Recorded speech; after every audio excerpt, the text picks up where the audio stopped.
by a moment of silence.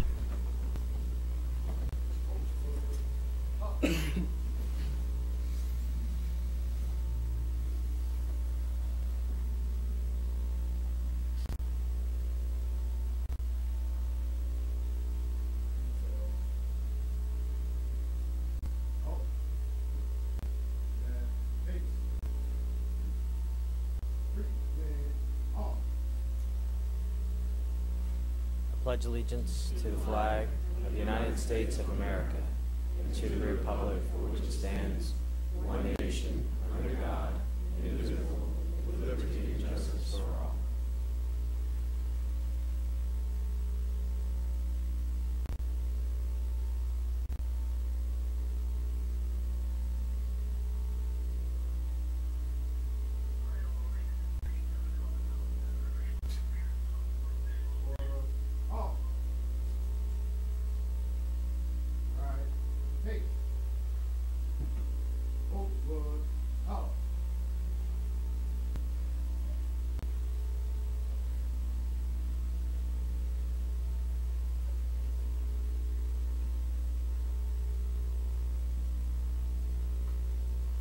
Thank you very much.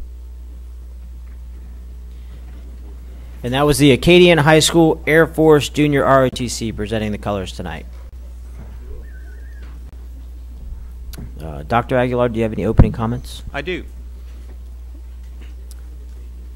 Friends and family gathered at the Washington National Cathedral today under tight security for a funeral service honoring late former President George H.W. Bush. Today's national funeral service capped 3 days of remembrance by dignitaries and ordinary citizens. It brought together world envoys and the 4 remaining ex-presidents and President Donald Trump. The 41st president oversaw the post-Cold War transition and led a successful Gulf War only to lose re-election in a generation shift to Bill Clinton in 1992. What you may or may not know about President Bush is that on October 24th, 1992, President George H. Bush visited Acadiana High School as part of a campaign stop while running for re-election. Secret Service agents locked down the boys' gym. Temporary air conditioning units were installed in the boys' gym at Acadiana High School. The band room was converted to a secure communication hub in the event the president needed to make or receive phone calls. Judy Cox was the principal back in 1992. I was one of her assistant principals. I want you to know snipers were deployed on the gym roof to secure the area around the president. That happened in October 24th, 1992, roughly 2 weeks before he lost a re-election bid to Bill Clinton. President Bush visited Lafayette again somewhat later to speak to paramedics for Acadian Ambulance Service. So I know it's very touching when we lose one of our leaders, and George H. Bush was a true leader for this country. I want to call your attention to the fact that this past Saturday, the W.D. and Mary Baker Smith Career Center hosted a VEX robotics competition. You're seeing video right now from that event. Parents and visitors were able to attend this competition at the newly renovated iTech Center located on the campus.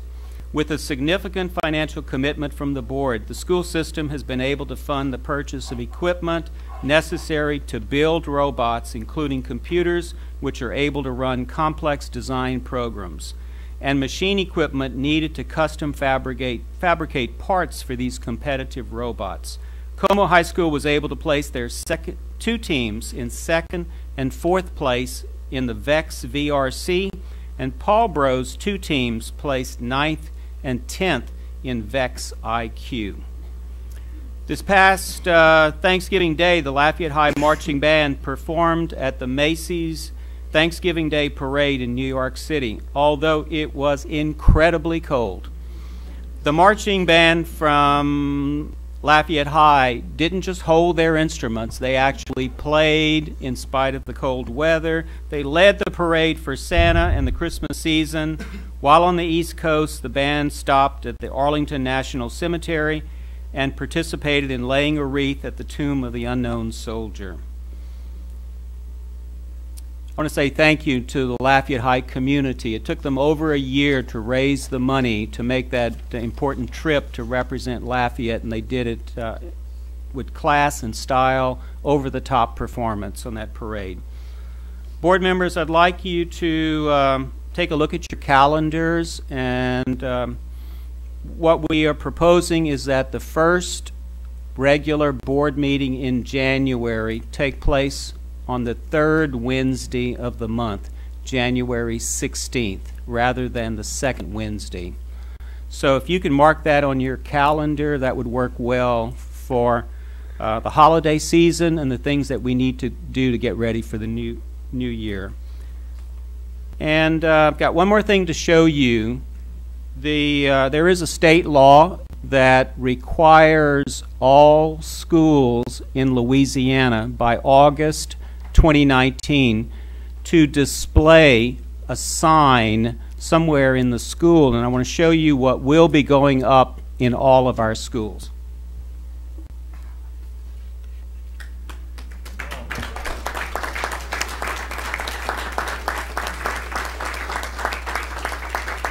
So special thanks to the Southside Woodworking Department. They built 44 of these, and will be going out to the schools to be placed somewhere in the main building on or about the first month of January. Thank you. Thank you, Dr. Aguilar. Mr. Hidalgo, the next item. Mr. President, I'd like to make a motion. Before I do that, can I say just a couple of words? Sure. I want to congratulate all the teachers district-wide, and especially those here with us tonight who have been nominated for LEF Teacher Awards this year. Congratulations to you all. You deserve it. Mr. President, I'd like to make a motion that the board go into executive session to discuss item 2.1, consideration and/or action concerning pending litigation in the matter of Nicole Damon versus LPSB, docket 17-07878 in District 4 of the Office of Workers' Compensation. Second. We have a motion and a second to go into executive session. Do we have any public comment on that motion? Any board member comment? Madam Secretary, I call for the vote.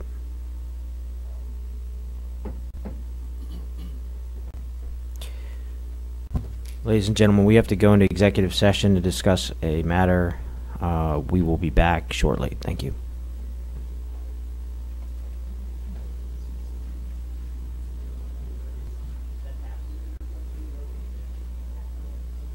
Motion passes. We're going into executive session.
Mr. President, I move that we go back into regular session. We have a motion to go back into regular session. Do I have a second? Anybody? Second. We have a motion, but I need a second. Second. All right, we have a motion by Mr. Hidalgo, second by Mr. Latchley to go back into executive session. All in favor say aye. Aye. Any opposed? All right, ladies and gentlemen, we're back in regular session. Mr. President, I'd like to make a motion that the board accept council's recommendation concerning pending litigation entitled Nicole Damon versus Lafayette Parish School Board, bearing docket number 17-07878 on the records of District 4 of the Office of Workers' Compensation. We have a motion and a second that the board accept council's recommendation on this matter. Do we have any public comment on this item? Any board member comment on this item? Madam Secretary, I call for the vote.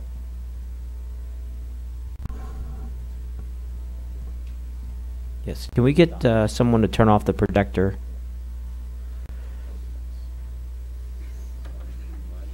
Yeah. Thank you.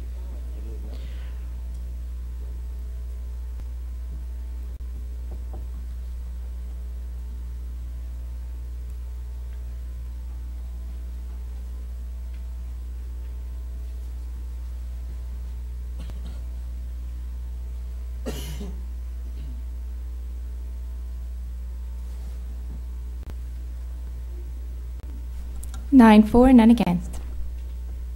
Thank you. Motion passes. Next item on the agenda is, the next three items on the agenda are informational items. They're not open for public comment, just information being presented to the board. First item on the agenda is the list of bids approved to be advertised by the superintendent. So, members of the board, we had one bid that we advertised, which was purchase and removal of 4-room quadruplex building at S.J. Montgomery Elementary School. Thank you. Next item on the agenda are personnel changes. I understand we have 2 introductions tonight, Ms. Thibodeau. Good evening. First, I'd like to introduce the assistant principal, the new assistant principal at Ernest Gallette, Ms. Bridget Bergeron. Ms. Bergeron earned a Bachelor of Science degree and a Master of Education degree from UL Lafayette. Ms. Bergeron served as a teacher and as an assistant principal in St. Martin Parish. She then moved to the central office in St. Martin Parish and served as the district RTI SBLC coordinator, supervisor of special education, and supervisor of Title I services in school improvement. Welcome to Lafayette Parish.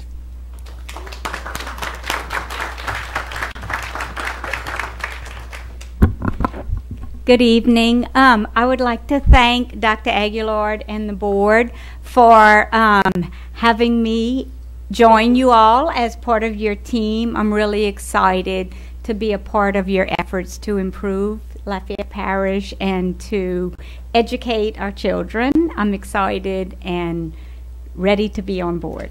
Thank you.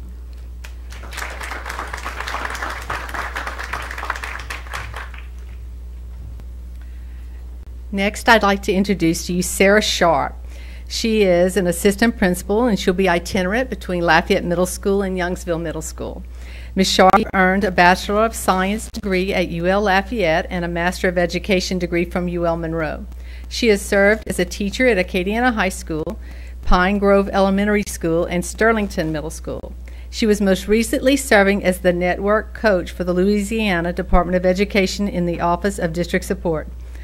Welcome to Lafayette Parish, Ms. Sharp. Thank you. Thank you. Good evening. I would also like to say thank you for this opportunity, Dr. Aguilar and the whole team. I'm really looking forward to it. I think that this is a great opportunity to serve at both schools, and I'm thrilled to be part of the community. Thank you.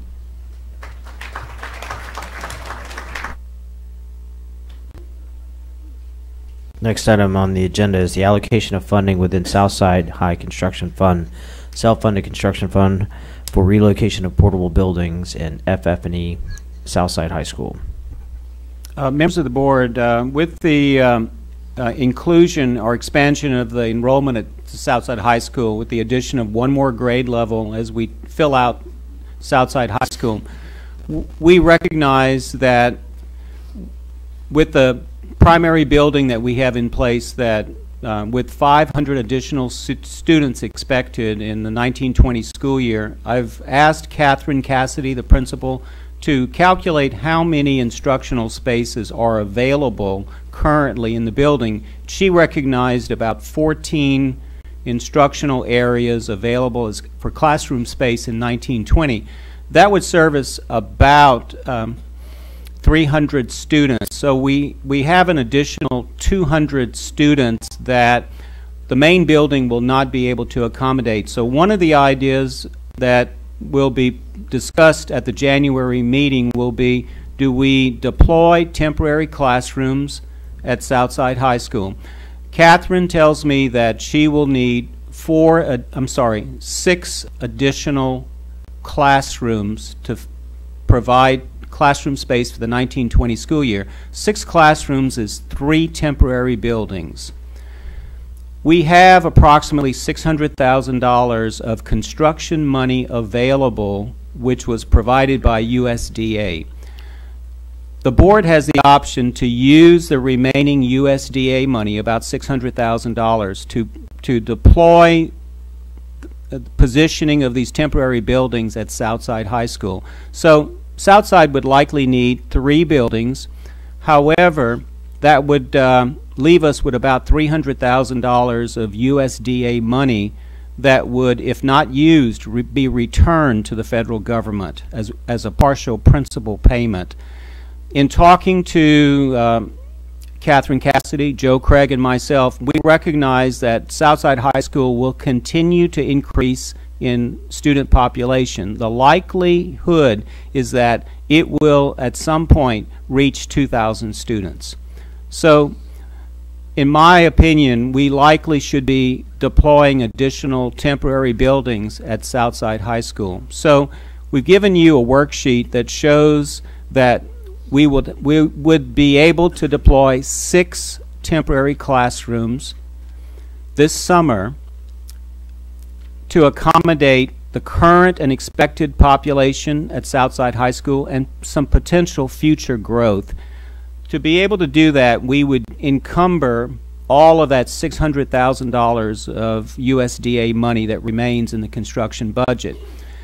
The alternative idea is to consider a spot rezoning of Southside High School and consider returning 200 to 250 students back to Como High School. So that's the fork in the road that will likely need to be discussed at the January board meeting.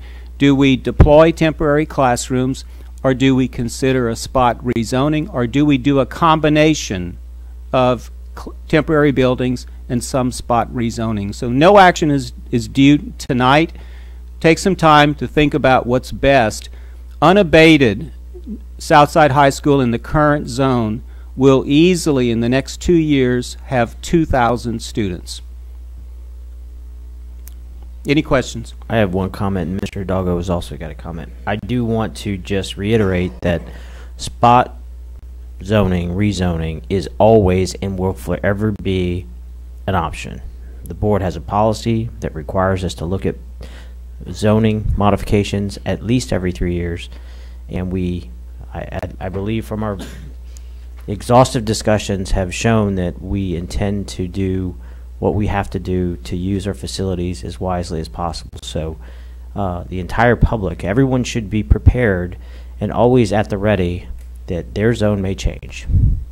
Mr. Hidalgo. Thank you, Mr. President, and thank you for going first. I want to echo what Mr. Knezik said. We do have a policy that hopefully stays in place that mandates us to look at spot rezoning at least every 3 to 5 years. With that said, after meeting with you, Dr. Aguilar, Mr. Hefner, Mr. Craig, and others, and looking at the numbers, looking at the permits that have already been applied for in those communities, the Broussard, Youngsville, Milton area, as well as what we know is coming, we all agree, and the numbers agree, that there will be a need for temporary buildings at Southside even if we just spot rezone for next year, in the next 2 to 3 years, we're going to be talking about this again. So I'm asking you to take a real holistic approach here. No one wants temporary buildings, but the issue is that if we do just spot rezone, we're going to be rezoning areas that are continuing to grow. So we spot rezone an area to Como, back to Como. That area will continue to grow wherever we take it from. And so Como is going to have the same problem we're talking about today in 2 years. So if we're deploying temporary buildings, Como already has 19. If we're deploying temporary buildings, let's talk about deploying them at a school that has a core capacity for 2,000 students instead of continuing to pile students and sardine students into a campus that really, when it was built, only has the capacity of about 900 students. So that's my concern, is that this may actually be a combination of both, but I would like us to take a holistic approach as opposed to just the easy fix, which is to spot rezone, which is just as much of a temporary fix as just putting temporary buildings on the campus. Mr. Angel.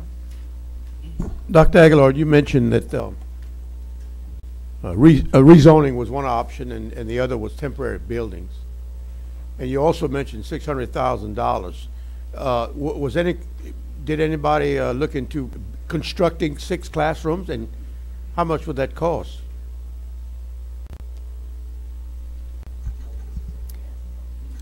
So actually, the 6 classrooms would be the need for the 1920 school year. That's what's needed to fill that capacity.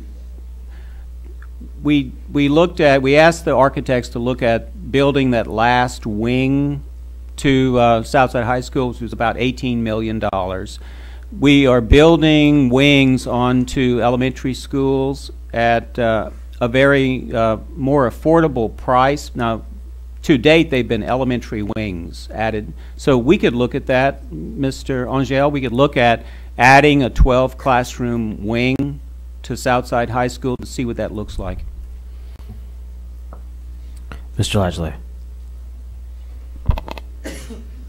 I do believe something needs to be done at Southside. I do believe bringing the portable buildings will be a positive, but I also believe you need to utilize the space at Como and do a spot rezone and metal buildings, because what you're going to have is you're going to have your newest high school in the parish is now going to be the biggest high school in the parish when you have open classrooms or availability elsewhere, and I don't think that's what we set out to do. So we spend the money and move classrooms, but I have received calls from people from Como who work at Como and would gladly accept another 200 to 250 students and once again make that school whole again. I mentioned it when we were doing this rezoning that we were going to run into this problem 3 to 4 years down the line.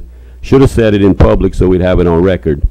But I can't see depleting the enrollment at one school and allowing one to become the biggest in the parish when you just don't have the room there. So I would support portable buildings and a spot rezone without a problem. All right. Now we're going to move on to the consent agenda items. I'm going to read off these items, and any board members, if you could indicate which items you would like me to pull for further discussion. 4.1, rename LaRosen campus. 4.2, rename NP Moss Preparatory School. 4.3, approve. I'm sorry, pull 4.2, please.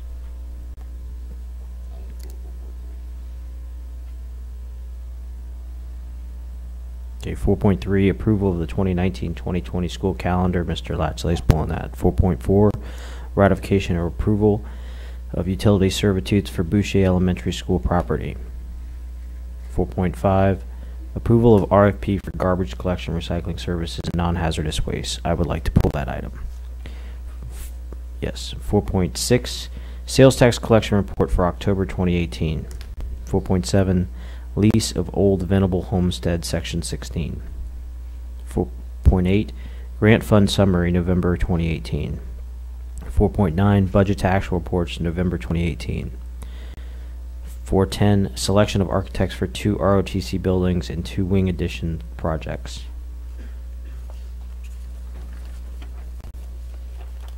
411, Resolution 1118-1944, preliminary approval of the issuance of sales tax revenue bonds and appointment of municipal advisor.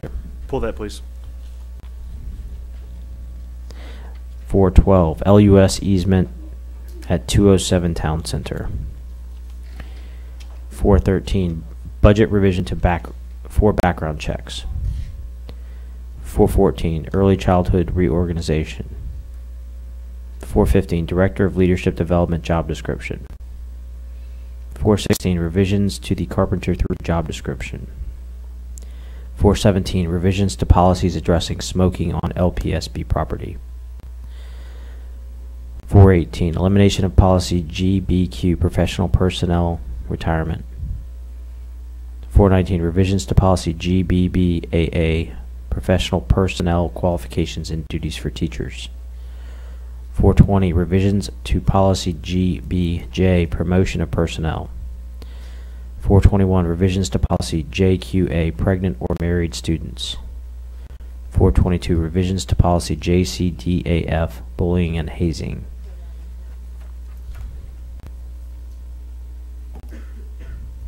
423, approval of minutes. 424, approval of all action consent items. I'd like to make a motion that we approve all agenda items not pulled. All right, we have a motion and a second to approve all agenda items not pulled. I'm going to review the items that were pulled. They were 4.2, 4.3, 4.5, 4.11, and 4.22. So we have a motion and a second. So at this time, ladies and gentlemen, if you have any comment or concerns on the items that were not pulled, it's now your opportunity to come to the podium, and please turn on the microphone and speak on behalf of the item.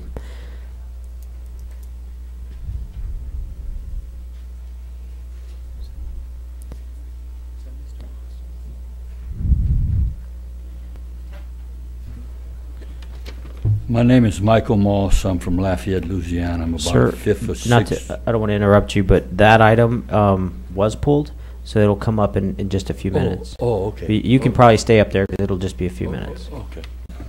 So does anyone else have any other comment on any of the items that were not pulled? And again, I'm going to review the items we pulled for further discussion that you'll have an opportunity are 4.2, 4.3, 4.5, 4.11, and 4.22. That means all other items, if you want to discuss those items, this would be the time to come up. Okay. Any board member comments on any of the items that were not pulled? Madam Secretary, I'll call for the vote.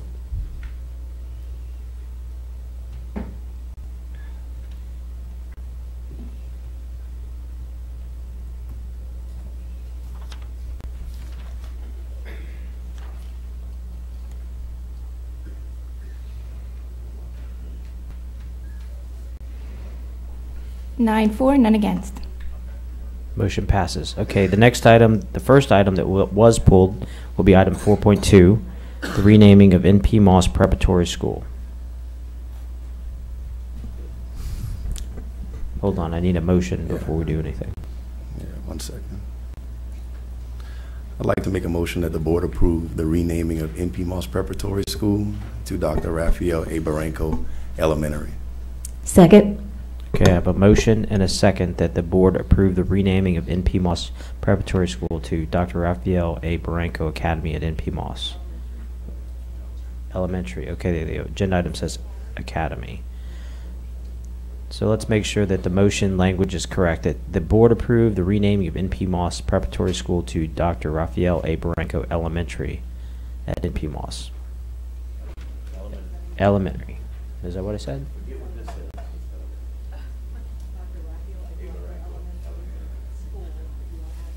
Okay.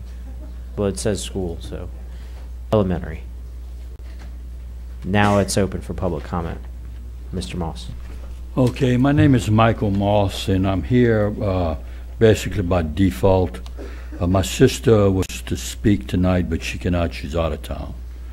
I found out about the last-minute agenda change Monday around 12 o'clock by a phone call from her.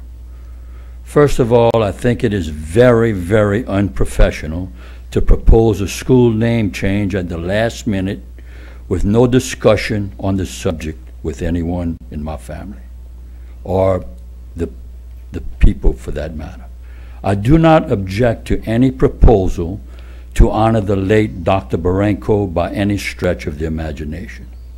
What I object to is the way this is being done.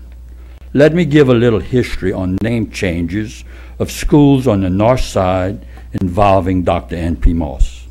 At one time, the David Thibodeau Academy was named N.P. Moss, and that was changed without anyone in my family being involved.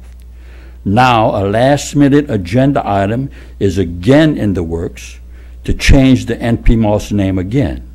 So this would make the second time the name of N.P. Moss would be tossed in the trash can of Lafayette history. I would think there are many, many other schools that the name could change instead of N.P. Moss being changed again. When does this stop? Will name changes continue whenever the school board has a change of guard?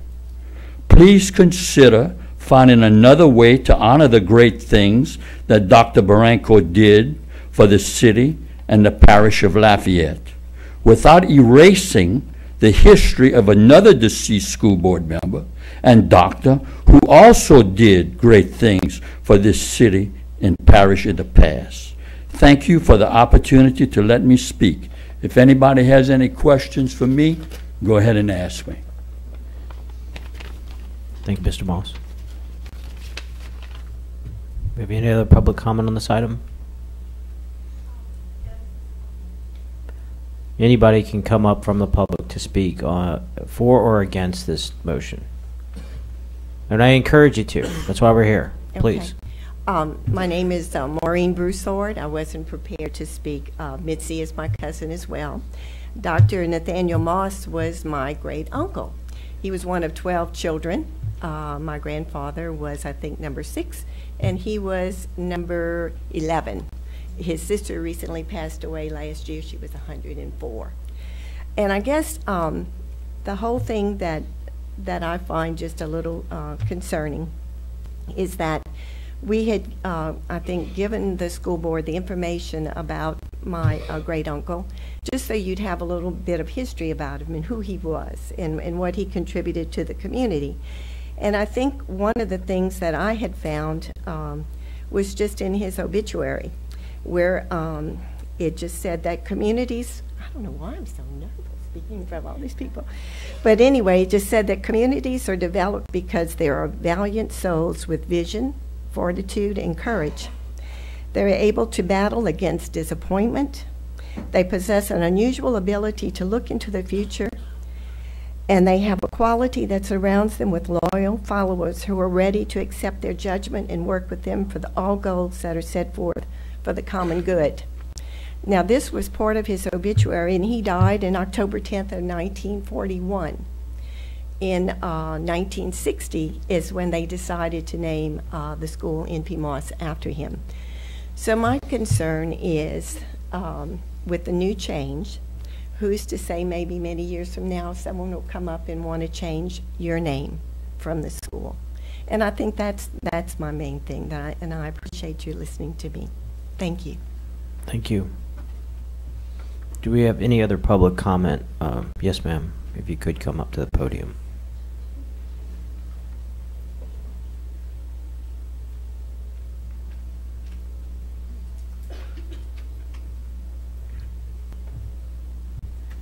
Good evening to everyone.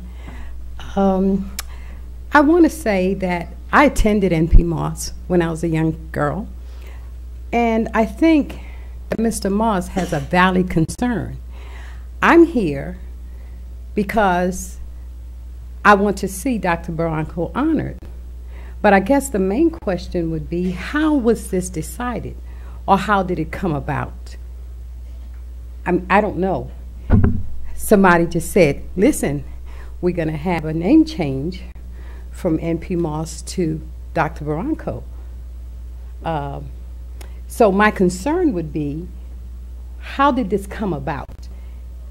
It's not to say it shouldn't be or to say it should be, but how was this decided? And I think he has a valid concern.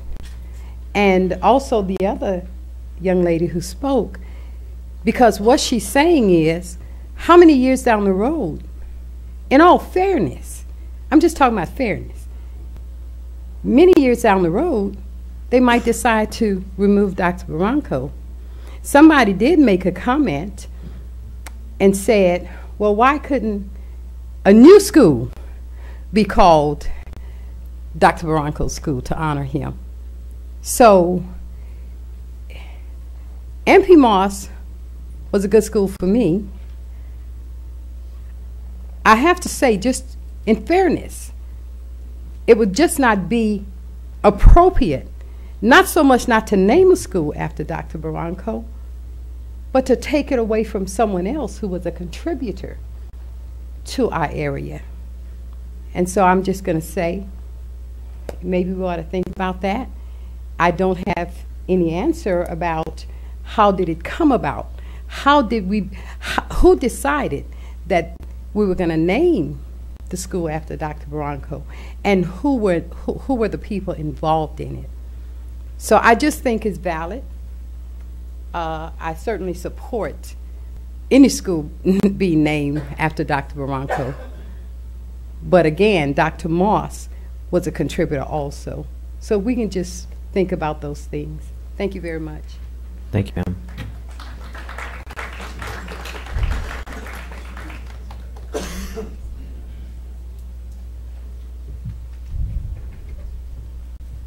I'm Dr. Kinchin, and of course I have to be sympathetic to all doctors. And actually, I didn't know Dr. Moss was a doctor. I didn't know who the person was who had been honored by this giving back for all that he had given to the community.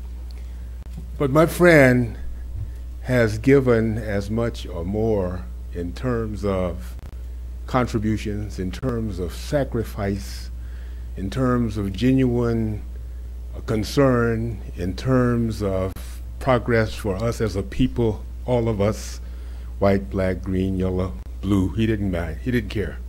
He gave his soul. He gave everything that he had to make all of us better. And I completely agree with my sister there who called to our attention, hey, look, we can't take from one to give to another. So I got a solution. What we need to do is name a school in Dr. Barranco's honor that is not named after anyone. Let's go for Lafayette High. Thank you.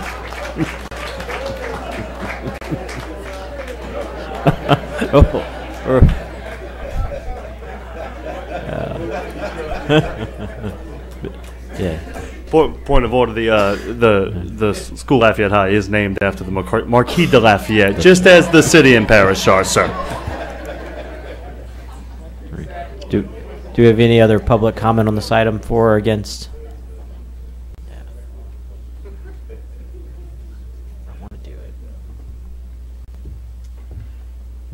Good afternoon. I'm Dr. Sean Wilson, and I'm not going to suggest that we change Lafayette High because Dr. Kinchin just did that. What I would simply say is I appreciate the debate. I appreciate the challenge that you have as public officials to respond to a public need. And I recall this was previously discussed or put on an agenda, and I happened to be at the funeral where my school board member, Dr. Chasson, made that recommendation as a part of a ritual or dedication to Dr. Barranco. And I'll simply say I support his effort to do so. My organization, my friendship, my relationship with Dr. Barranco was such that he was a mentor, a father figure, a friend, a dentist, was a school board member when I lived in District 3, and has a rich history here in this state and in the city. And I don't disagree with the concerns that were expressed. I'll simply say that communities evolve. Things change. We've changed the name of streets. We've changed the name of buildings. We're actually attempting to change the charter by which we're structured that was previously changed from how we were structured. And I think this is a resilient community. And I think that naming this school after Dr. Barranco will speak to the children more so than it will to the entire community. And that's what he lived for, and that's what he was about. his passion was about children. And so I don't look to it to be something that's political. I don't look to it to be a criticism of what's been there before.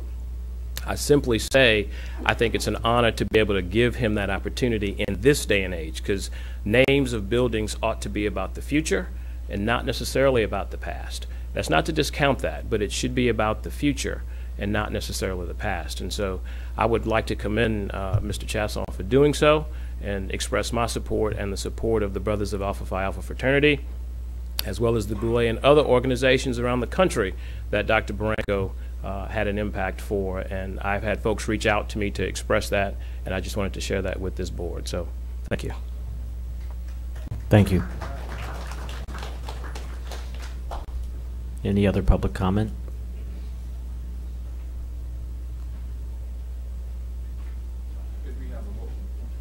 We have a motion right now, yes, sir. Good evening, and thank you for allowing me, as a legislator in Lafayette, represent part of Lafayette Parish.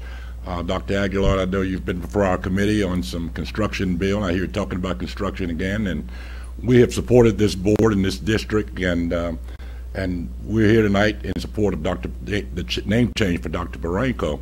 Not only because of his contribution, but because of the historical position that Dr. Barranco played in this district, this guidance through the consent decree and desegregation of the schools, and all the history that lives in this state. And there's part of this city that requires, or should require, that a historical note for the contributions of people who played a major role in the education of kids of all color in this city. And I think Dr. Barranco exemplifies that, and I think he's deserving. And I'm here as a legislator, and I think I can speak for my other legislator colleagues, Representative Pierre and Senator Boudreaux. We ask you for your favorable consideration on this motion, and we're here to support the name change. Thank you very much. Thank you, sir. Say one thing more. One thing that I did have. Oh, I'm sorry. One thing that we did have was Dr. Moss was mentioned in the National Encyclopedia of American Biography of the history of the United States, and I realize this is a history, but I think we all need to remember where we all came from, and if we didn't have a history, or where would we go? But anyway, one of the things that he did, he just wasn't just a nice man, a nice doctor, was that as a member of the Lafayette of the Parish School Board, he did more than any other man to develop the educational system, and as president of the board, he supervised much new school construction.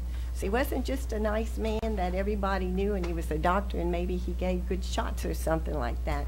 He actually did a lot to contribute to our school system, and I certainly agree with the other lady that spoke.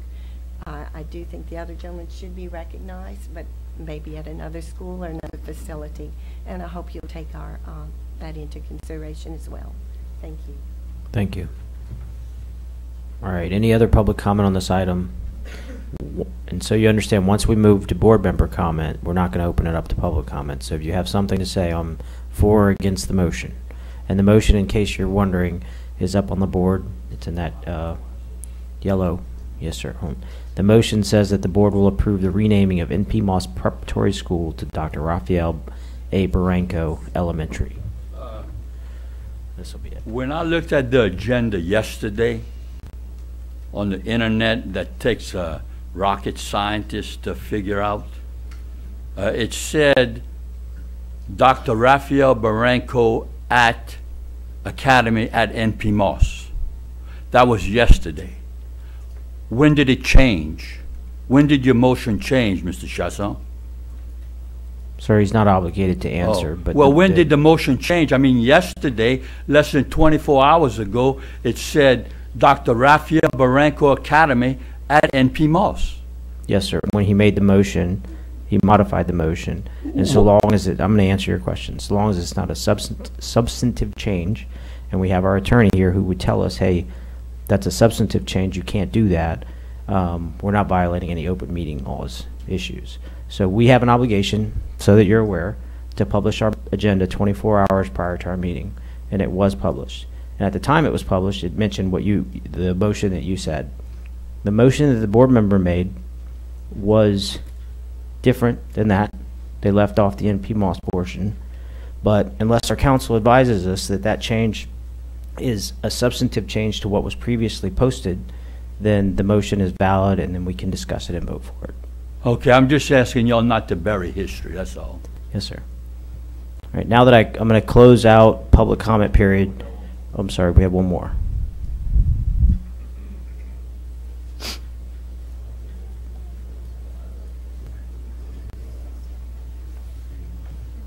My name is Benjamin. I want to compliment Ms. Chess on this motion.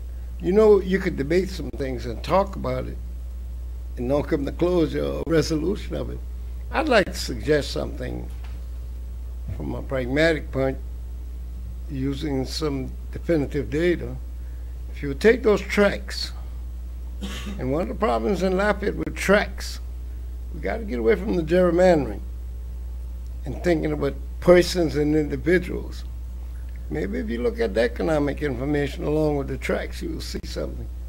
You have a school not 500 yards from NP Moss. I can understand the family's concern, which would be anyone with any level of intelligence.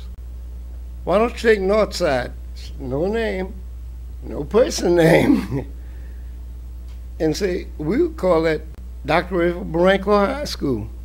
But remember what you have to do with this. You know, all my children graduated from there, and they're quite successful in what they're doing, so I don't want the school stigmatized by some people. And look at your tracks, starting from the 8 tracks, going down south, and look at and develop your ratios, the proper ratios. I hear you talking about a school that hasn't been occupied for 2 years, and you have overcrowdedness. Who done the projections for that? All you got to do is use the birth rate for the previous 10 years and develop the ratios. And I would strongly suggest that we get out these emotional arguments, because we know that it was going to come to, and say Dr. Rafael Barranco Northside, not Northside High School, and adequately do what you have to do with that school to increase its population, put the proper curriculum in it, and just let's support it like any other school. You know, one thing we need to understand, a divided house don't stand, whether it's a school or country or nation. Thank you. I just want to make a suggestion that could possibly be a solution without getting into personalities or dealing with some personal name. You all have a good evening. Thank you, sir. All right. So at this point, there's not going to be any more public comment on this item. And before I open it up to board member comment, I just wanted to address a few things. This item has come up before, so it's not the first time. It was, I don't remember, deferred. I think it was deferred at that time, but it's up again. Just to answer some general comments, that's what we're here for. We're an elected board, elected by the people. Our job is when a public constituent or when we have an issue that we want to bring before the board, we add it to the agenda. That's just how it works. If I wanted to call Lafayette High Popcorn High tomorrow, I could put it on the agenda. It would get voted down, but that's how it works. So just so you understand, how it works. We're elected by you to do these kind of things, and that's what we're doing. So the debate that we're having tonight is exactly what we're supposed to be doing. We're supposed to be having a public debate on the decision that affects our community. I will encourage, either way, however this goes, it's not a for or against, but whether it becomes Barranco Elementary or if it stays in P. Moss, I would encourage people supporting it. The naming of a school on both sides, this isn't where it ends. If you feel passionate about your cause, then talk to your board member or a board member, any board member, and plead your case and bring it back to the board. At this time, I'm going to open up to board comment and Ms. Morris. I just have a couple of general comments. First, I do believe there are some school districts, I don't know if they're in Louisiana, who actually have standing policies that name changes be considered every so many years. Like every 3 years, they're going to consider renaming all the schools based on changes in the demographics, just the environment, and different factors like that. So it's not unusual to change names. The fact that a school is named one thing now doesn't make it a permanent name. So the second comment, the lady asked, what kind of started this conversation? And several months ago, the board voted to open a brand new school on the north side at that campus. So the idea of having something new, a brand new elementary school, brand new start, and so it's from the ground up. So that's kind of what began or initiated the process. And last, I have no doubt that Dr. N.P. Moss was as fabulous and honorable as his family members tonight have said. But I do want to remind everyone that he is honored in other areas of our community with his Moss building, which is on the corner of Jefferson and Vermilion downtown. I believe that was the site of his pharmacy, and it's still there and it's still in use, as well as Moss Street that runs through a good portion of the city. I did have somebody tell me that, well, it says Moss Street, not NP Moss Street, but just like the names of schools can be changed, the names of streets can be changed as well. So I don't think that by considering changing the name of this building, we are doing anything to dishonor or to take away from Dr. Moss's memory and legacy for the school system and the community. Mr. Angel. Thank you. Was that you, Lewis? How you doing? Long time no see. Lewis Benjamin. We go back a ways. I'm not going to say how far, Lewis, but I would like to try to. I'm going to try to provide a compromise situation, and I think that Lewis had Mr. Benjamin had a very, very pertinent point. I think that we would do greater tribute to Dr. Barranco, whom I knew very well. I knew him on a professional basis, and I knew him on a personal basis. I've been on trips with him. I had been on trips with him before. I think that it would be more of a expression of our appreciation if we did, in fact, rename Northside High School after Dr. Rafael Barranco, or change it to Dr. Rafael Barranco High School. It's a more prominent school than MP Moss.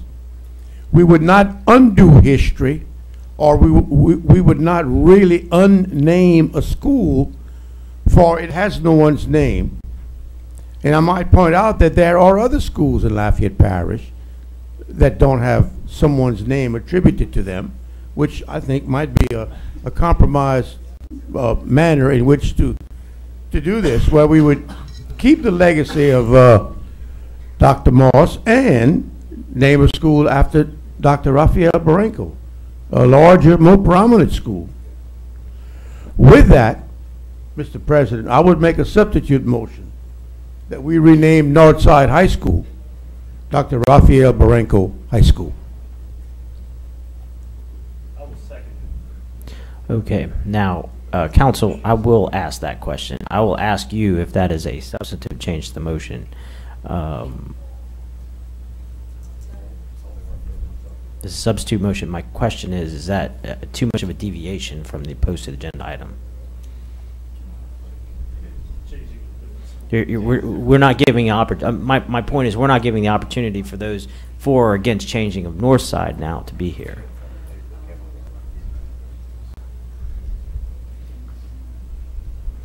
I'm not saying we can't do it at a later date. My question is, can we do it on this date?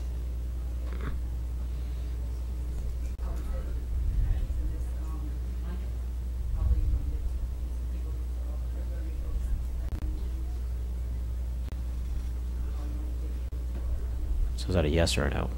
I need a yes or a no definitive, not a lawyer answer. I need to know if we can make that substitute motion or not.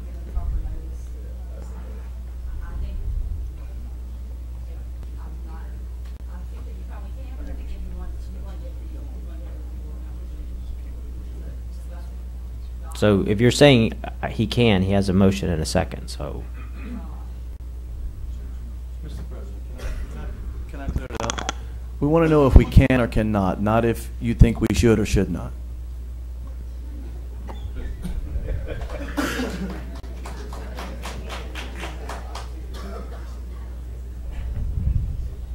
Want to recess on that? I don't need to recess, I just needed to attorney.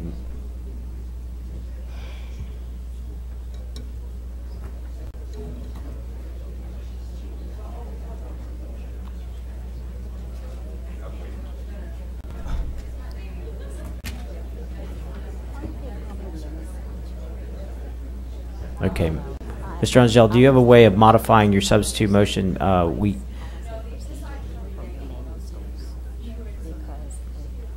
Okay, so your answer is no. Okay.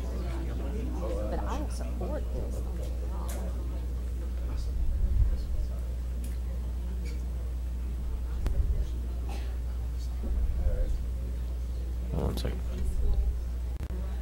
Okay. So, Mr. Angel, do you want to change your motion language a little bit?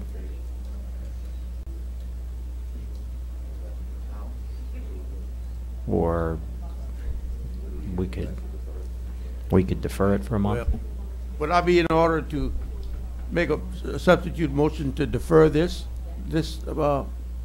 motion, so we could ponder on it? Then that's then that's my motion. Okay, we have a motion by Mr. Angel and a second by Mr. Centani to defer this item for further discussions. And Mr. President, I might point out that the idea of the compromise is that you're not unnaming a school that was named after someone to name it after someone else.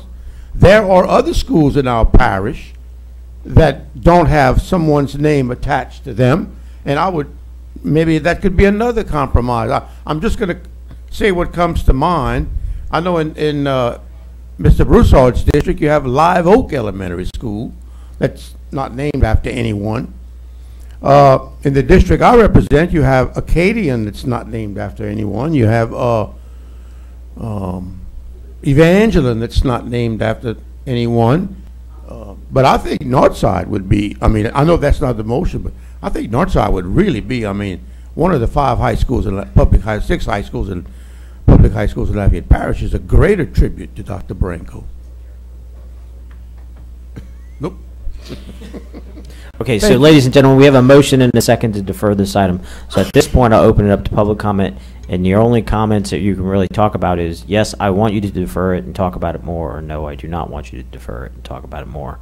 So does anyone have any public comment on the motion to defer this item?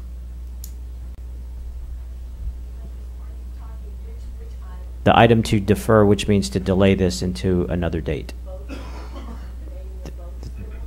The decision would not be made tonight. Okay. She's in agreement with that. She wasn't at the microphone. Yes, sir? Good evening, Dr. Aguilar and board. My name is Ravis Martinez. I believe that the board should defer so we can study this issue a little bit longer. I think it was an excellent idea to recommend Northside High. I believe it's an excellent way to honor Dr. Baranko if it works out, and I believe the family is also in concurrence with that. Thank you. The family of? Dr. Raphael Baranko. Okay, thank you. Any other comment on deferring this item from the public? All right, any board member comment on, I'm sorry, one more.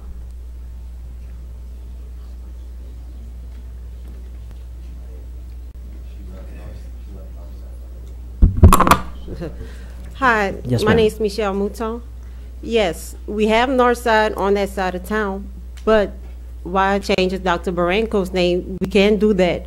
But if once you change it, what about bringing up the status from a DF average back to an ABC average to where Northside kids are trying to get their education over there? But it's like everybody's trying to bring them down. but Northside has been there for the longest. Northside and NP Moss, the two schools that y'all are talking about right now. Okay, I've graduated from Northside, and I know for a fact Northside is not a DF average school. It's what's going on in the schools right now. Like, we don't have no type of technology over there. Bring some stuff to where they can learn their science, social studies. Bring the stuff to them. We want our academics up. We are on the north side. North side is primarily black and white, but we have Mexican everything over there too. Bring the Spanish. Bring the computers. Everything y'all trying to bring to Southside High, while Northside, NP Moss, and everybody else can't get it. We all need that, not just some of the schools in the parish. Thank you, ma'am. Everybody need it. Thank you. And this, again, just to remind you, this motion is to defer. Absolutely. Jennifer Gardner, Principal Alamo, but I'm speaking on behalf of Julia Williams through text message that she would like to see a defer since she is the current principal of Northside and has a vested history. Her mom was principal there too, and so she would like to be here and have it deferred. Thank you. No other public comment? Any other board member comment? I'm sorry. I want to point out, Mr. President, that I would even add to my motion. Just give me 1 second. Sure, sure. I would add, if I'm not trying to delay this thing indefinitely, I would include in my motion within the next meeting or the next two meetings that we do it. I'm not trying to put it off and just kind of sweep it under the rug. I'm just trying to make something that we could all live with. Thank you. Yes, I'd like to see it deferred also, and it'll give us an opportunity to maybe talk a little bit more about it in the time that you are allowing. Yes, thank you. Thank you. All right, no more public comment on that. We will open it to board member comment. Mr. Latchley. I'd like to see it deferred. I want to see Dr. Barranco honored, most definitely. What I don't want to see is us change something, and then 25 years from now, somebody throw Dr. Barranco's name aside because it's a whole nother generation, and it's people that didn't know him or know what he contributed, and then they name it after someone else. You can name it at Northside, but you don't have to change Northside. And I'm just going off of what we have here. Dr. Raphael A. Barranco Academy at Northside High School. You don't take away the history of Northside, which in my opinion is a very good school, and you honor Dr. Barranco, and you don't push Dr. Moss aside.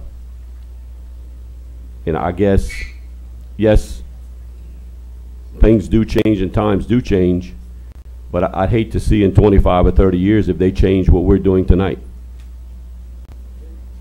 So that's just my opinion. Mr. Broussard.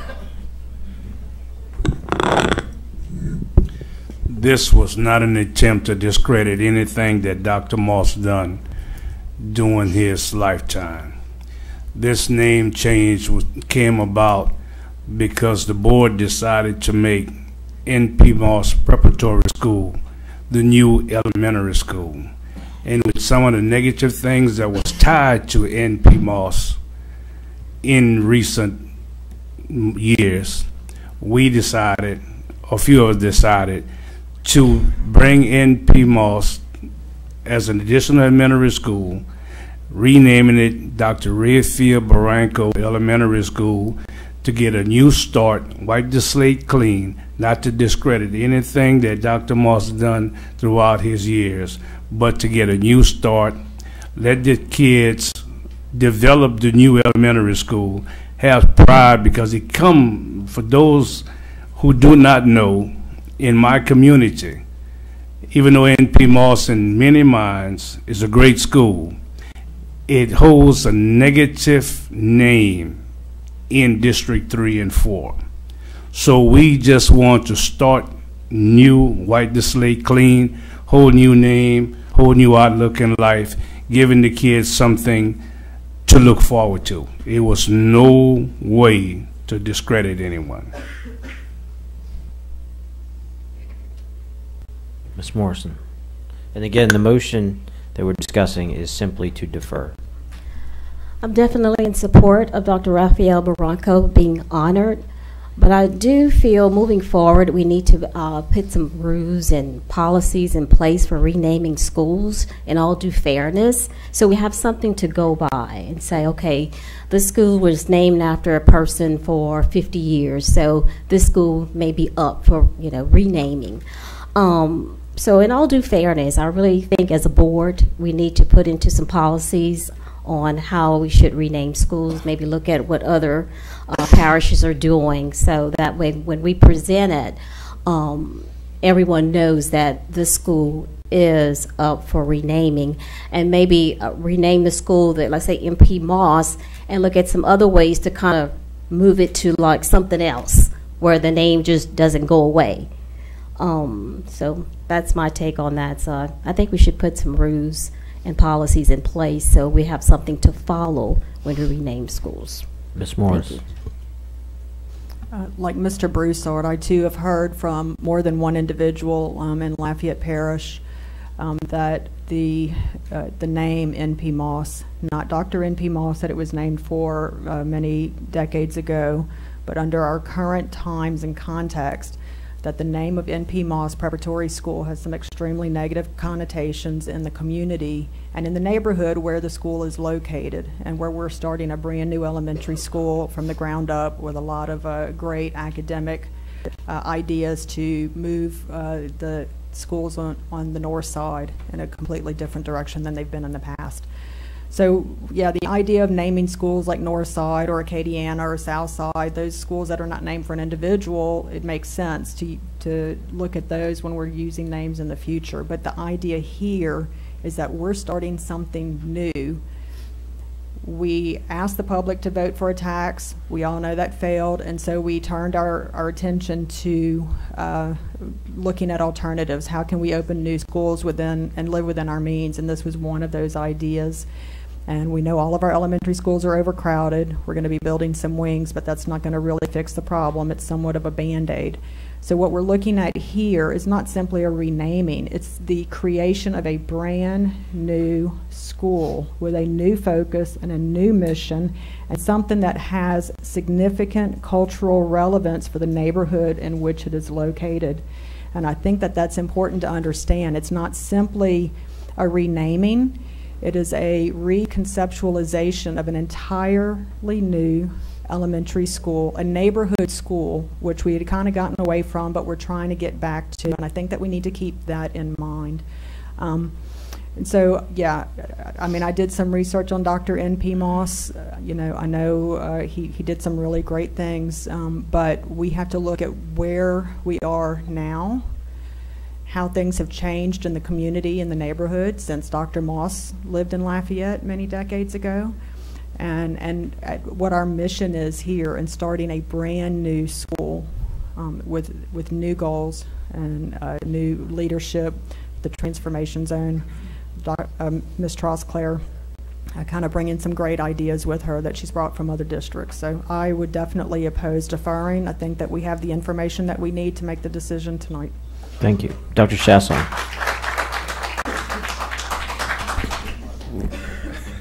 I appreciate it. Yeah, Dr. Chasson, this is the motion to defer. Okay. I would appreciate if the board members would, whoever actually made the substitute motion and subsequently the actual second, if either of them wouldn't mind pulling it, or if it does happen to make it to vote, to go ahead and vote it down. We've actually had plenty of time to discuss this matter. By deferring it, I mean, there's no other information that can possibly come out. I mean, everyone here either knows if you would like to support a name change or you don't. So by deferring it, you're just taking the easy way out because there are folks in the audience that are for it and against it. And that's our job, to make the tough decisions. So with that being said, just to address a couple of the first comments that I heard, it's impossible for us to forget our history. We can't bury our history. We can't. We do appreciate our history. I mean, for instance, NP Moss is on the historical timeline that's directly outside of the boardroom. We can't forget our history. We know where we come from. But change does occur. I can tell you where every single old Walmart is in Lafayette. Oh, that's the Buds, but no, oh, but now it's that, but that, no, that's the old Walmart. Everyone knows that. For instance, people still call Thibodeau Tech. Yeah, that was the new NP Moss. And no matter what you call that individual building that sits next to Domain Center, people still refer to it as that's the old NP Moss. To this day, no matter what you name it, they still gonna refer to it as that. So we're not forgetting our history here, guys. And this isn't to pit one individual against another, like by the further stretch of imagination. But we do have to understand that I don't want to discount the past, but I am looking to the future on this. And the future for the ideal goal that we had for that individual building was that it's going to be the newest elementary school to help us continue the trend that we've already started in the transformation zone. Okay? J.W. Falk's scores are going up. Alice Boucher scores are going up. Karen Crow Heights going up. Northside High School going up. So for the individual elementary school, if anybody's even remotely familiar with Alice Boucher has 700 some odd kids. What's the, somebody take a guess for me. 701? If anybody even remotely thinks that Alice Boucher is not the hardest school to be at, you've lost your mind.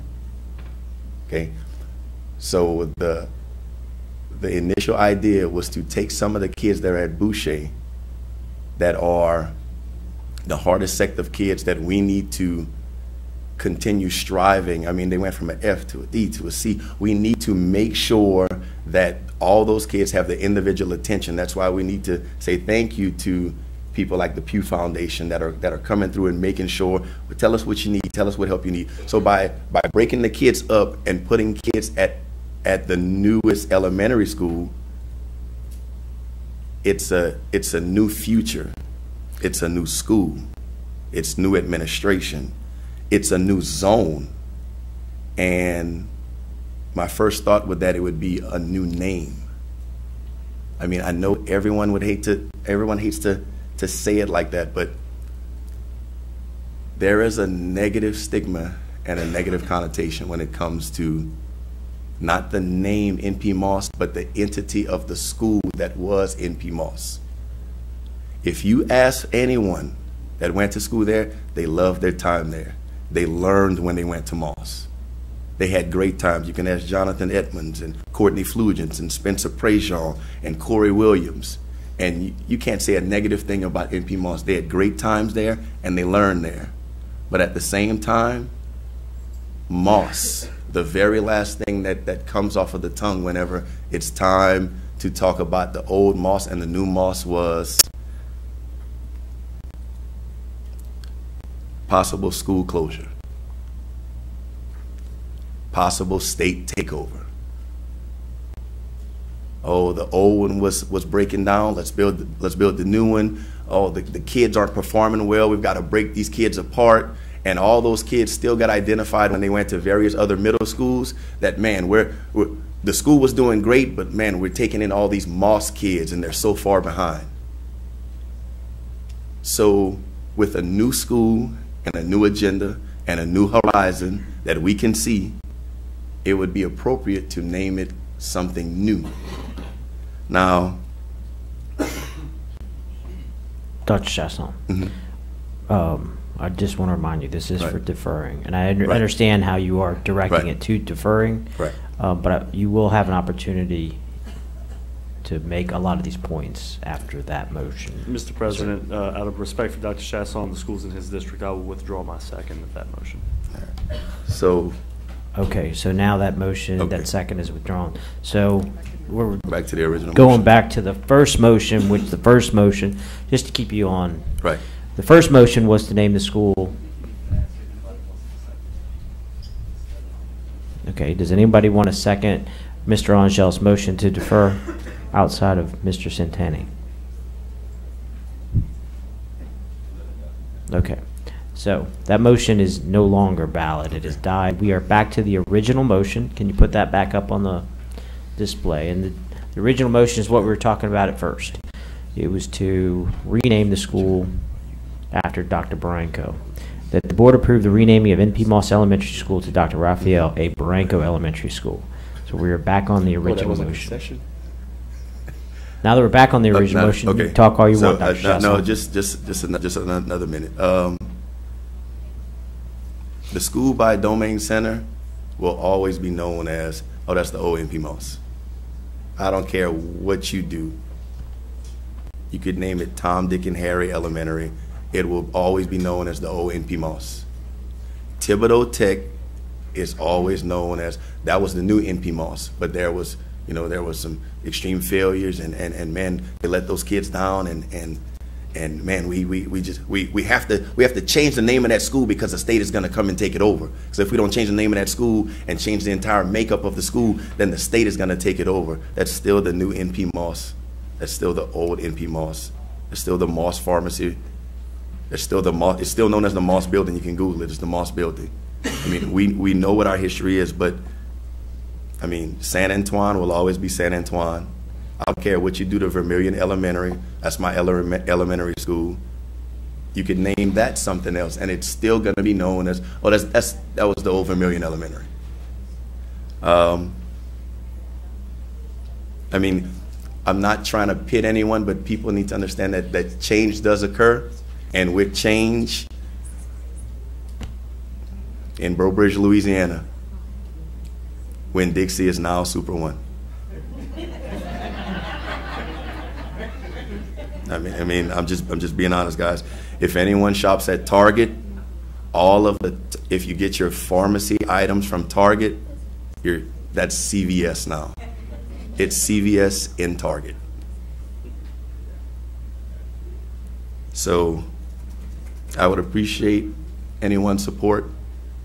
I mean, it will forever still be known as the old N.P. Moss, the new N.P. Moss. It is N.P. Moss. It is forever part of our historical timeline. But for the future of kids that live in my district and in Elroy's district and any remotely surrounding districts, I want a fresh start for those kids.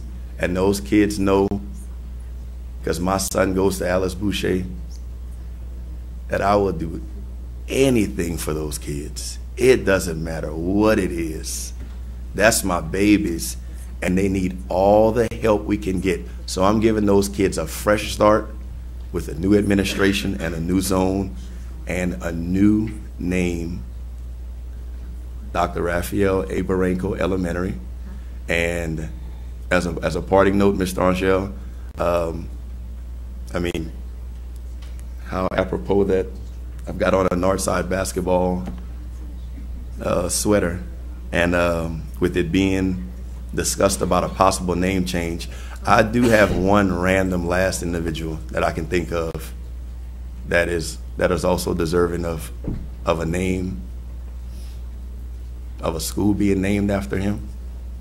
And I waited, I mean, patiently, almost to the end of me being on the school board, because there are other people that I think, in my opinion, that I don't ever want to ever come across as. I could have changed the boundary lines for Northside High School so my daughter was eligible for varsity sports her freshman year, but I didn't. Just on the off chance someone might say, oh, he only carved that little piece out for his child. So I don't want everyone to ever think I would carve something out for someone in my family. But I can think of one last individual that when that next change comes up and it's discussed, and I'll wait till then to make that motion. Mr. Angel. Thank you, Mr. President. I trust you will allow me to deviate some from the discussion. Just a little bit. First of all, I want to say that I happen to know someone near and dear to me is a former student at N.P. Moss. She reminds me of that every now and again, and that's my wife, Dorothy. I also want to point out that If this were a different situation, let's just say that someone wanted to change the name of Ernest Gallet, whom I knew, or after Judy's, I'll see Judy's, whom I didn't know, or if someone wanted to change the name of the W.D. Smith Baker Center, whom I don't know. I would try to strive toward the same kind of compromise, whereby these people, who's someone way before me chose to name the school after them. I think that it would behoove us to. I would still argue to compromise and to try to keep those people from being unnamed, which I just kind of. I'm not sure if it's within our purview to change the name of some school named after someone who, unbeknownst to me, why, but I just sought compromise. That's all. Not the compromise or even the initial notion, but the buildings weren't being used, and when it finally came about that we're going to use this building, I didn't think of it as, oh we're just going to change that name. It's like, no, we're going to have the newest elementary school, and it's going to be in this district to help all of these kids in this area. My first thought was that we're going to name it something, and there was no random thought in my head. And it just happened to be that right about that same time, one of the people that I've always looked up to happened to have passed away. And I couldn't think of a better name than what I had suggested. Do we have any other board member comments on this item?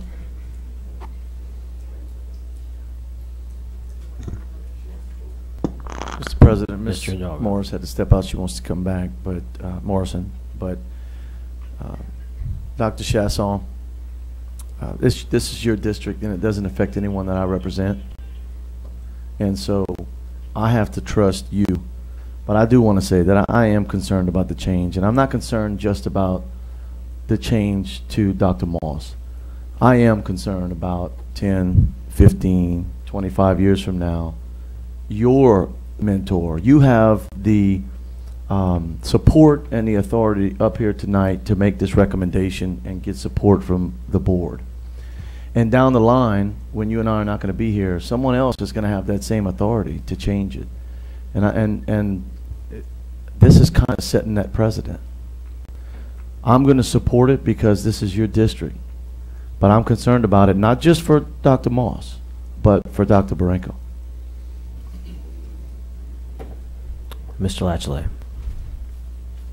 Dr. Chasson will echo the same thing, Dr. Hidalgo. I will support you.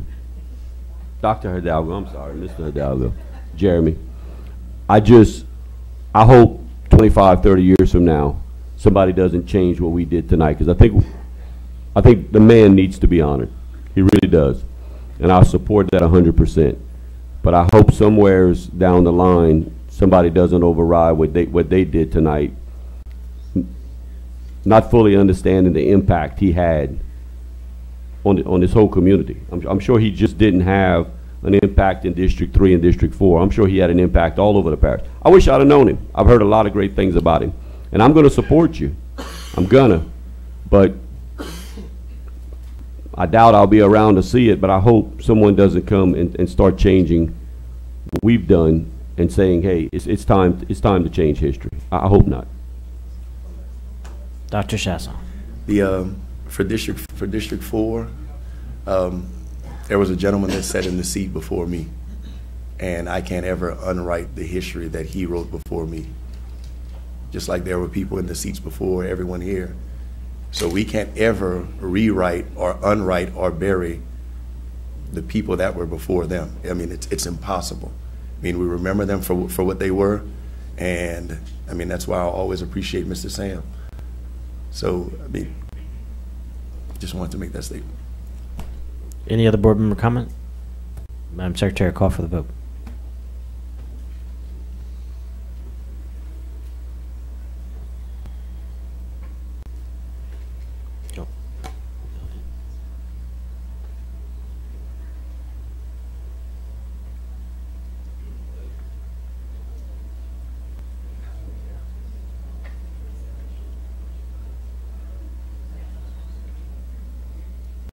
8-4, 1 against. Motion passes. Next item on the agenda is 4.3, approval of the 2019-2020 school calendar. Make a motion. Wait, can everyone hold up a second? Would everyone mind just hold on 1 second, because the due diligence for what just took place. I don't want anybody. Please, everyone, please hold on a second. Everybody, hold on a second. I don't know if everyone could read the public content that was included as part of the actual agenda item, but I wanted to take the time to read it because I don't want it to just fall on deaf ears. Dr. Raphael Barranco, DDS, was a longtime civic and educational leader in Lafayette. He served on numerous governmental boards and volunteered countless hours to his community. He believed that education was the birthright of every American child. This belief led him to run for his district seat on the Lafayette Parish School Board, where he was elected and served his community for 18 years. As the first black elected official in the history of Lafayette Parish, he testified before the federal courts against the continued segregation of public schools and was instrumental in establishing all-day kindergarten and the Head Start program, allowing for educational access to economically disadvantaged children and children of color. Years ago, when I decided to run for this seat, I went and spoke with 3 people. I went and talked to Mr. Sam, because out of respect, I would never run against him, period. I went and talked to Janelle Chagua, who told me, whatever you want, baby. You let me know what you want to do and we're going to do it. And then I went and talked to Dr. Raphael Barranco.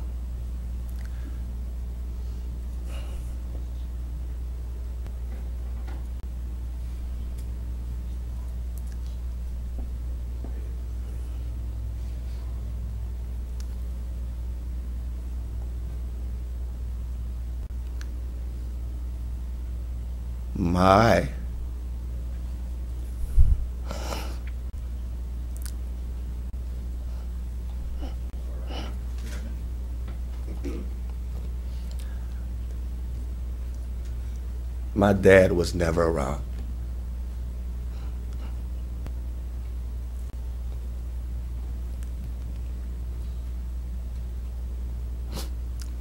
And when I tell you that man cared for me and loved me because he knew that I didn't deserve, and my dad didn't deserve, the path that he had chosen.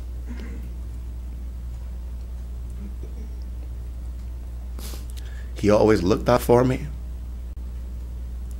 He always made sure I was all right. He would call me and give me advice. He would tell me when I was absolutely right, and he would tell me when he thought I was wrong. I've always looked up to him, and I don't want anyone even to remotely think that by this name change, this is even to remotely discount Dr. Moss, because I am appreciative of the work that he did and Dr. Barranco did. And that school will always be known as both, no matter what, and even if it changes in the near and dear future. But I am appreciative to the Barranco family for loaning him to us, because my daughter gets upset that people stop me in Walmart. And a trip for some chicken breast and some onion and bell pepper turns into me talking to 20 different people. And I know Doc did the exact same thing because he did it for me. Day in, day out, Doc would show up here, pull me to the side, tell me what was right from wrong, and that educated me as to what I needed to do on the board floor. So I would be remiss before I let anyone walk out of this room that I am appreciative to Dr. Moss and to Dr. Barranco and to his family and to Miss Terry. I appreciate y'all. I am sorry for this random outburst, but when it comes to people that have always looked out for me, when my daddy was nowhere around.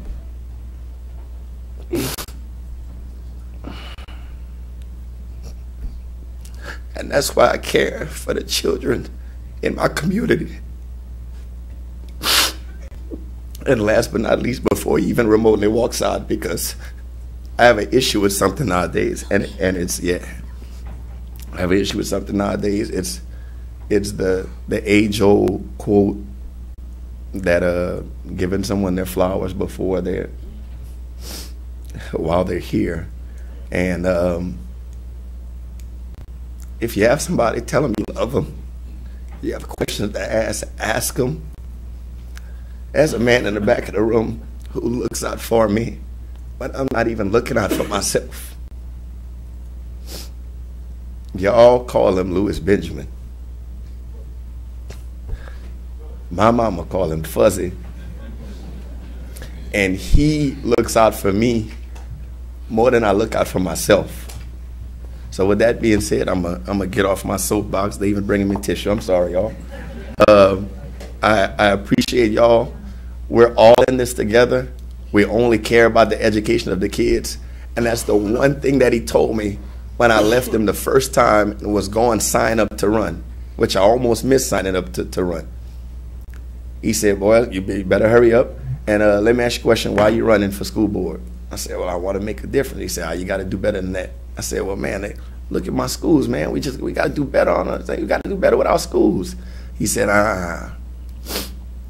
every decision that you make, if it's not about the betterment of kids, his exact words, if every decision you make is not based on, hey, what's the best thing for children, you're not in the adult business. You're in the business of kids.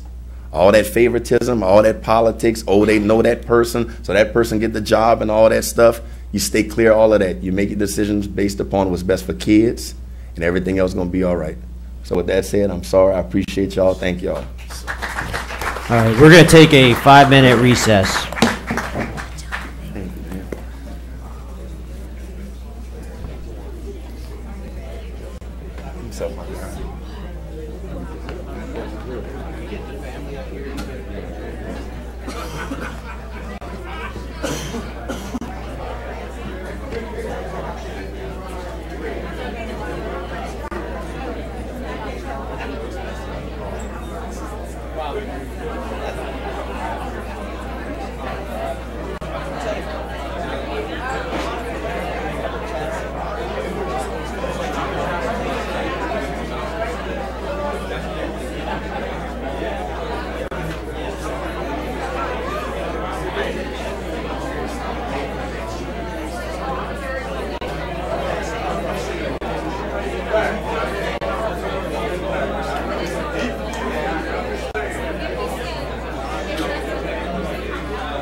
Dr. Barenko's family, please come forward and take a photo, a group photo, please. Dr. Barenko's family.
I didn't bring that up. I was ready to. Right. But your message.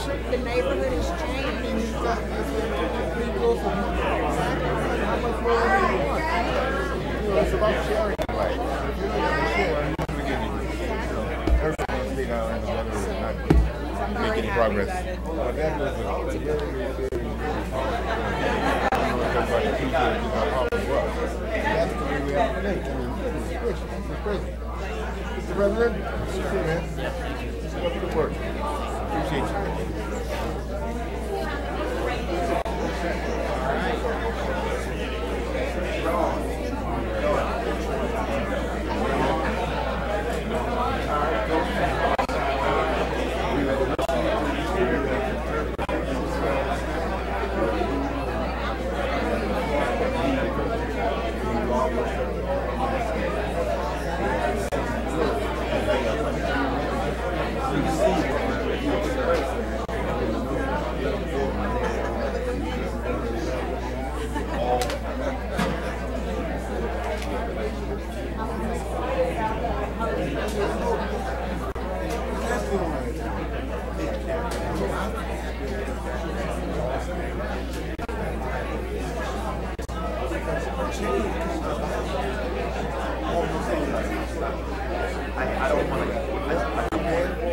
Different.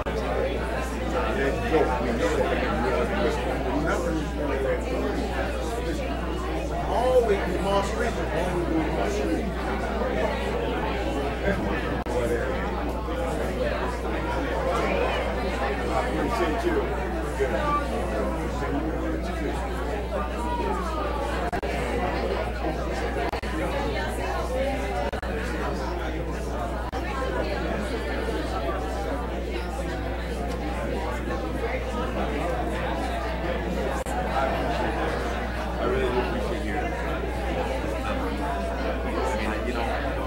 I'm trying to think. My dad was in the school at the same time as Dr. The school Tony Shasta. It's not in existence. But let's say that was a lady. People want to change it. You know, we hear the same. I mean, it's to be expected.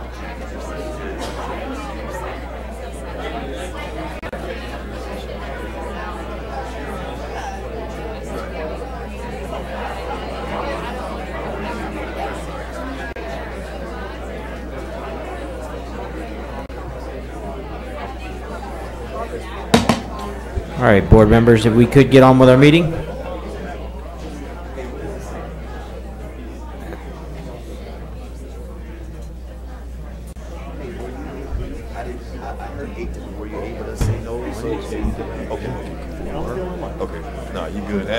And listen, I'm gonna make it a point. Sorry for the second. It's cool. It's cool.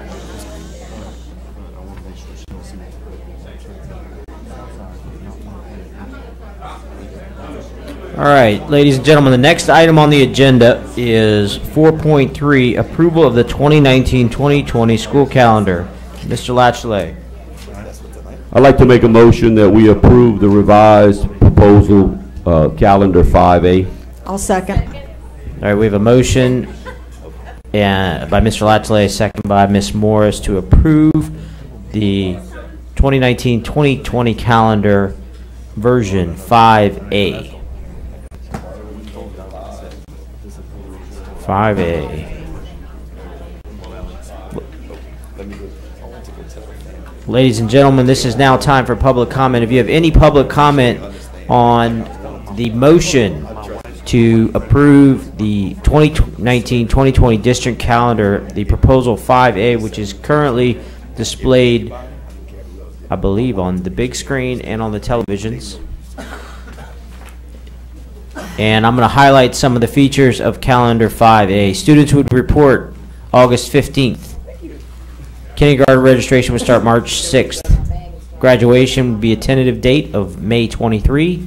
The last day of school would be May 28. So the highlights of proposal 5A are school would start on August 15. School would end on 5/28. We would recognize the holidays of the 4th of July, Labor Day. Thanksgiving would be 11/25 to 11/29. Christmas would be 12/23 to January 3. Martin Luther King Day would be January 20th. Mardi Gras would be recognized 2/24 to 2/26. Easter and spring break would be April 10 to 17, and Memorial Day would be May 25th. So does anyone in the public have any public comment on 5A? Okay. Yes, ma'am. Good evening, Dr. Aguilar and board members. My name is Gracie Cassidy. I'm an 8th grader at Youngsville Middle School, and I would like to express my thoughts about Proposal 5A or 1A. In discussion of local current events in my social studies class, I was made aware of the many calendar proposals. I would first like to thank you for the 4 additional instructional days added back. I feel like those 4 extra days could help me prepare more before the leap. And hey, I can always use those extra days. As I look at the calendar proposal, immediately what stood out was the decrease in days off surrounding Easter. After looking closer, I then noticed that Mardi Gras has more days off than Easter in majority of the proposals. This bothered me. I can only assume that the emphasis is being placed on partying culture of Mardi Gras more than the celebration of Jesus at Easter. We are aware that Mardi Gras is one day spoke over a few in our area. Don't get me wrong, I enjoy taking part in Mardi Gras parades as well. However, I would like to point out, although we celebrate Easter on one day, did you know that the Easter season is actually 50 days? Yes, we are a public school, but did you place emphasis at Christmas break by giving us off 2 weeks? I am certain that the decision is related to the birth of Jesus. I'm concerned that the emphasis on the calendar proposal changes being discussed tonight is more about partying rather than the true reason of Easter season. For those of you promoting more days off for Mardi Gras, is it because you want to travel? And how many of our public school families in Lafayette Parish do you actually think travel long distance for Mardi Gras? I know as a student, a small handful of my fellow classmates do this each year, but majority of us do not. In closing, I ask that when making this calendar decision, you remember that you are our role models, and don't forget where the emphasis should really be. I suggest on voting for proposal 1A or 5A, and make sure you are sending the message that partying is not more important than Easter season. Thank you for your time. Thank you, ma'am. I appreciate your support. And just to clarify, the proposal that is up right now has 3 days off for Mardi Gras, but 6 days off for Easter. Just in case there was any confusion. Yes, ma'am. 5A. Yeah, the current, yes, 5A. Yes, go ahead. My name is Jasmine Barilla, and I am also an 8th grader at YMS. And I propose that we look at number 9. I feel like it is, even though that students want it most because it seems like it starts later, it still gives us beneficial it's beneficial because it gives students and teachers what it feels like to be a full summer, even though we start late. And I know most of you thinking that I want it because it starts later. But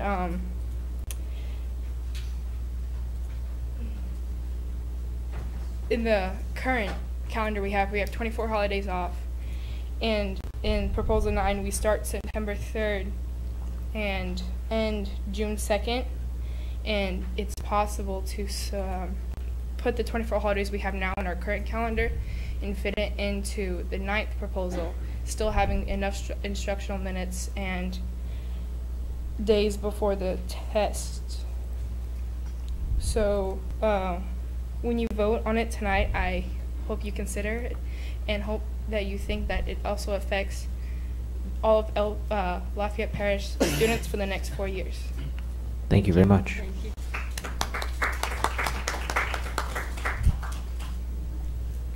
I'd just like to make a comment, if I may. Yes, sir. Thank you for your remarks. Although I respectfully disagree, she said that you have 24 or 25 days off. I want to point out that they have 185 days off every year. Our students have 185 days off. They go to school about 180, and there's 365 in a year, so it's about 185. Thank you. Thank you, sir. Yes, sir. My name is Chris Mahler. I'm a 8th grade social studies teacher at Youngsville Middle School. Those are my students.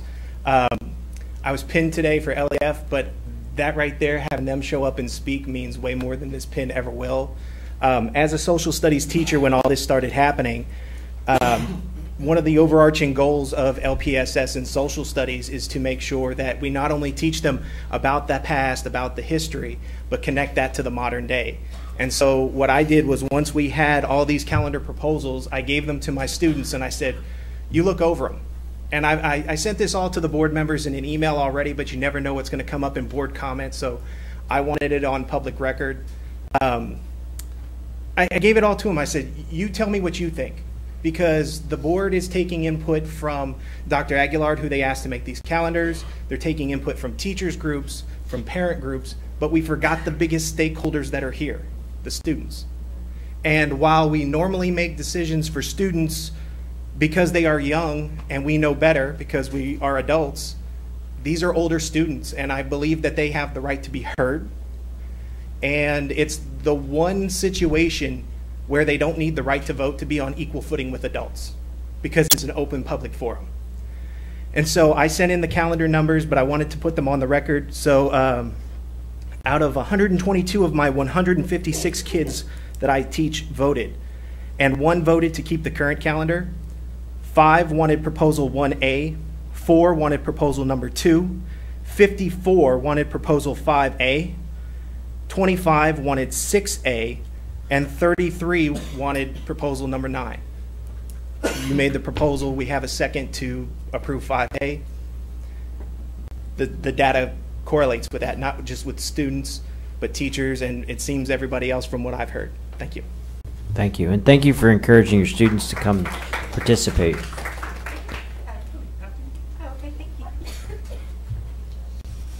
Hi, Jennifer Gardner from LJ Alamo. I've also served on the calendar committee for the past 3 years.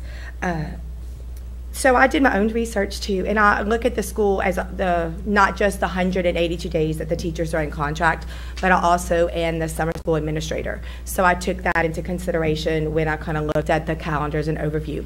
Ms. Algel was actually here the night years and years ago when you voted to have Memorial Day as a declared day for in remembrance for them as a day off, because we used to not. When I first started, we worked till May 31st. And so I was actually here and thought it was a remarkable thing that you did. But I think sometimes we forget, and I know we do start early, but we've also been ending early. So I went and pulled a calendar. Ms. Aloisio kept them, I think, from when she started in education here in Lafayette Parish, and I pulled it from her files from 2003, and we started August 15th, but we ended May 31st. And I think what we forget sometimes is we are starting earlier, but we're also ending earlier. We're ending way before Memorial Day. So when I look at the calendar, and we came up that 1A and 5A in the calendar committee, the reason I understand 5A, and I don't think it's a bad thing, but the reason I side with 1A is because it allows me to have those extra instructional days before state testing. And the days that fall after Memorial Day are not, that doesn't help me as far as instruction. It also pushes summer school back. We do 22 days of instruction to after 4th of July. So imagine those 348 students that I had in summer school last year, how am I going to get them back after the 4th of July to finish their time that they need because they had a deficit in the academic area that they need. So when you're considering it tonight, I'll ask you to look at the whole, just as the young lady who you spoke so well, you both did, and I just commend the fact that you had enough courage to come up here, that even one of them realized how important those instructional days to us in the classroom, in administration, and where we perform, because other districts are starting around the same time we are. And if we want to be competitive with everybody else, which it's in our nature, we're in education, I think that I would like for you just to look at it as a whole. Thank you. Thank you. Good evening. Jonathan Cole, president of LPAE. I'm also a high school teacher in the district, and I'm also a member of the calendar committee. Members of the board, as soon as you instructed central office to begin deliberations for the calendar, the superintendent reached out to our organization to put us to work with regards to gathering some information and input about the calendar committee. At our request, we asked the superintendent's office to include more employees, more teachers on the calendar committee, and he allowed us to do that. So we brought several additional members on the calendar committee. Several of them are also here tonight, and they may have comments as well, but I wanted to speak about a couple of the issues that we've dealt with. I want to say that the process with the calendar committee, from our perspective, was fair. A large number of, at the calendar committee, there was participation in the meeting. There was a vote taken. It was a straw poll with basically a ballot. We did not get the results of that, and I would hope, Mr. President, as a point of information, Mr. Craig might be able to confirm whether or not the 5A was the vote that was basically offered, and I imagine the discussion seemed to be fruitful in that regard. But I want you to understand that also looking at a lot of this information, several groups that were involved, parents, of course, students who we saw address us tonight, and of course teachers and employees that have also brought their information to the table. If you've looked at the results of the surveys, we've got 25 pages, and you'll never be able to make everyone happy, and as Mr. Craig pointed out, you could have 364 calendars. We could be at option 21ZZ. I mean, there's so many moving parts. I will say that a couple of the things that we were looking at, One of the issues about ending the school year, it has to do with the beast from the east, and I'm talking about the Department of Education and when standardized testing falls in April. So there's quite a bit of time at the end of May where we're finished with testing, and psychologically for a lot of our young people, that is the end of the school year, but we've got them until the end of May. So that was an issue, I think, where a lot of teachers' perspectives have come from. The other component is preparation. Of course, we're aware that there's quite a bit of preparation that goes into beginning a school year. Ms. Trosclair mentioned earlier today that, dealing with new materials that come out, there's a lot of professional development in that regard, but there's also the nuts and bolts of getting a classroom ready. So a lot of preparation time at the beginning of our school year or just before it, a lot of it goes into that. So that's just some behind the scenes things as a board member that you may want to take into consideration. But I'd also add that several schools, principals, and at the request of the committee, polling employees through Google Forms and other documents. I know our school site, there was 3 polls taken as new and additional polls were presented. I can't speak for every school site, but our hope is in the future that process continues, and that when we meet for calendar committee considerations, that the calendar committee is as large as it is, and that there's additional input from folks through the survey, and we appreciate the superintendent for doing that. Thank you. Thank you. Any other public comment on this item? Board member comment. Mr. Latchley. I answered every email sent to me, whether it be a teacher, parent, whatever, so forth and so on, as quickly as I could. Probably 95% of the emails I received were for 5A. And I appreciate the input from the teachers and the parents. I encourage it in the future. This is a situation where we represent you. It's the days and the hours and so forth and so on that you're going to work, that you're going to educate our children. And the response I got and the people I talked to, it kept coming up 5A, 5A, 5A. That's why I made the motion. That's why I'll vote for 5A and this motion. But I just wanted to take the time to thank those that emailed and offered the input, because it was very refreshing. And we really do want to hear what you have to say. Don't think we ever just go on about our business and are not concerned with what you have to say. Thank you for doing that. I appreciate it. Any other board member comment on the calendars? Mr. Angel. I also tried, and I don't know if anyone's here who emailed me, but I tried to respond to the emails that I got, and it was pretty much across the board. But I must mention, I'm not going to mention her name, but out of all of the emails that I got, a couple of teachers, maybe 2 or 3 teachers, one in particular, never talked about, which is what the majority talked about. I travel at Easter time. I go skiing in Aspen at Mardi Gras time, or I do this and I do that. But the ones that impressed me the most, a couple of emails that impressed me the most, which is kind of in line with what you said earlier, the young lady spoke earlier, was I wish you would, I don't care which one you pick, but please pick one that gives our students the most instructional time before those high-stake tests in April. And I was very impressed.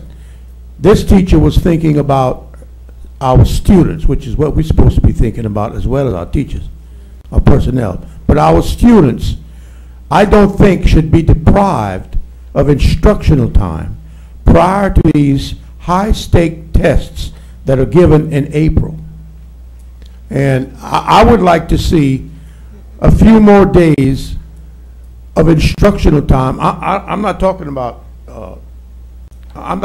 Britt, when we start or when we end, but one of these scenarios has 146 days of instructional time, which is the most, I think, out of all the scenarios. And the one that we're discussing tonight has 141 days. So we're talking about 5 or 6 days of additional instruction, possibly, our students would receive prior to these very high-stake tests that are given.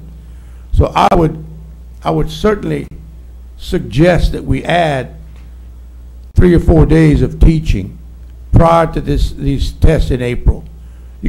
whether it's 5A and take a day or two here or there, or start a day or two or three later, or whatever it is. I just think that it's important that we give our students the best advantage that we can relative to their instruction. Thank you. Thank you. Any other board member comment on the calendars? Oh yeah, Mr. Hidalgo. Mr. Craig or Dr. Aguilar or Ms. Trasclair, when is testing? Exactly. When We know the it's committees April. met, we did not have a firm date from the state, but we set that at April 1st.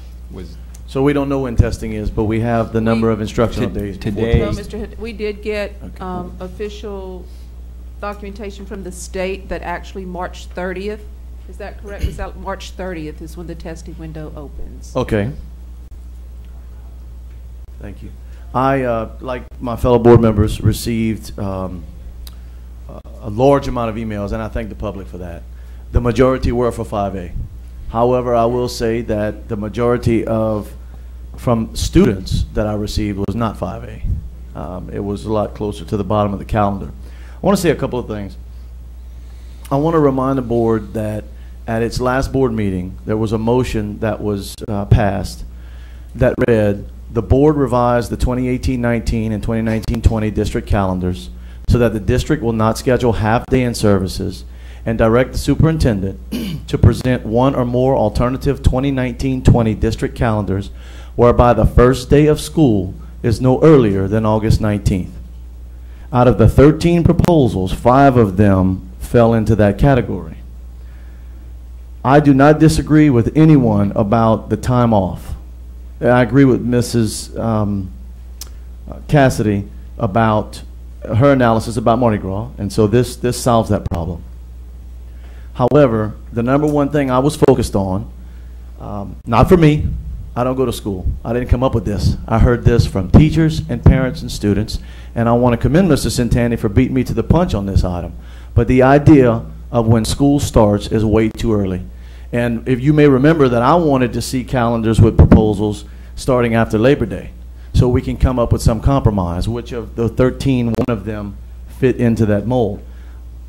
I think we can accomplish 5A and still start school at least a week after what's being proposed. The recommendation was August the 19th, and we got 5 out of 13 that fit into that bill. And I understand all of these numbers, and I want to say that I respect everyone who worked on these calendars. And please don't take my comments as disrespectful. However, the numbers you've provided on these schedules, they're interesting. You know, it doesn't allow for much. You put this out, and then parents, teachers, and students look at this, and they pick from this. We don't. How many days do we have for bad weather days, safety days, whatever we call them these days? In these proposals, yeah, extra instructional minutes, about 4 days were built in. No, I'm talking about for you know, snow days, icy days, hurricanes. 4 in the whole school year. Then how? Mr. Hidalgo, it's not days, it's minutes, built up minutes. Okay, well, we closed for a week the first day of school because of what was it? Harvey. 2 weeks. Yeah. You had more minutes. Last You had more minutes built up last year. I got to tell you, is there a way to have a 5A calendar and start school a week later? The same calendar that 90% of the folks who emailed me wants, and start school a week later. You're saying a week, but I think you actually mean 2. It's 2 actual days. It would be, you're trying to eliminate the 15th and the 16th so that you can start on Monday the 19th. Or the 21st. Or the 20th. So, Mr. Hidalgo, and I'm going to speak on behalf of the teachers, the principals, and some of their concerns of starting later. Just because it's the first day of school, instruction doesn't start right away. Schools do things as far as for practicing procedures and protocols. We do beginning of the year universal screeners and diagnostic assessment. So you're looking at a good 3 to 4 weeks in some cases before real solid instruction starts. So there were some concerns of that taking off even additional days ahead of testing, because you're pushing it back still about 3 weeks on average of when real instruction starts. Well, that sounds like a problem. I hear you. I didn't call everybody back because it was just impossible. We got a lot of emails. Out of every one of the teachers who emailed me that I called back, my question to them was, if we can accomplish not messing with your holidays and and the time off for you and the students, would starting later make sense and be okay? 100% of the ones that I contacted personally told me absolutely. So I'm just, you know, I understand you saying you speak on behalf of them. Maybe it was the committee you're speaking on behalf of. But this was discussed long before this motion came about. I was discussing this with folks in the public long before a month ago when this motion came about and this process started. And I'm just concerned that of the proposals, we have the majority of them starting before the suggested date, not the suggested date, the date in our motion on the last meeting. Mr. Steny. I would like to thank everyone who had any kind of input into creating these calendars, because this was really kind of what I was hoping for, was just a slew of options, because it helps me really understand exactly what goes into making a calendar, how many instructional days we need, all this other stuff. Mr. Hidalgo asked my question about the storm days, which I guess was thinking about it incorrectly. We have extra minutes in the day. Did I understand that answer correctly? Yes.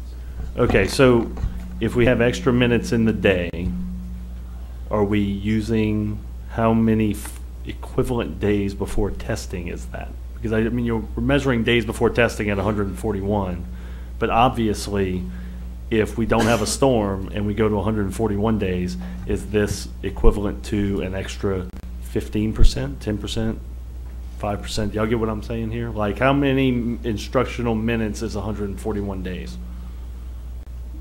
So it's probably more like 2 built-up days, because we've got to get through hurricane season, the winter months, and spring flooding. That's when we are likely to be closed for events. So it might not be wise to scale back based on anticipated additional minutes, because if we are short, that year will not count for academic purposes by the state. Are we able to go longer if we got to March, let's say, and we're into the moderate weather? Are we able to say, okay, guys, we got to go to school another 3 days? Or no?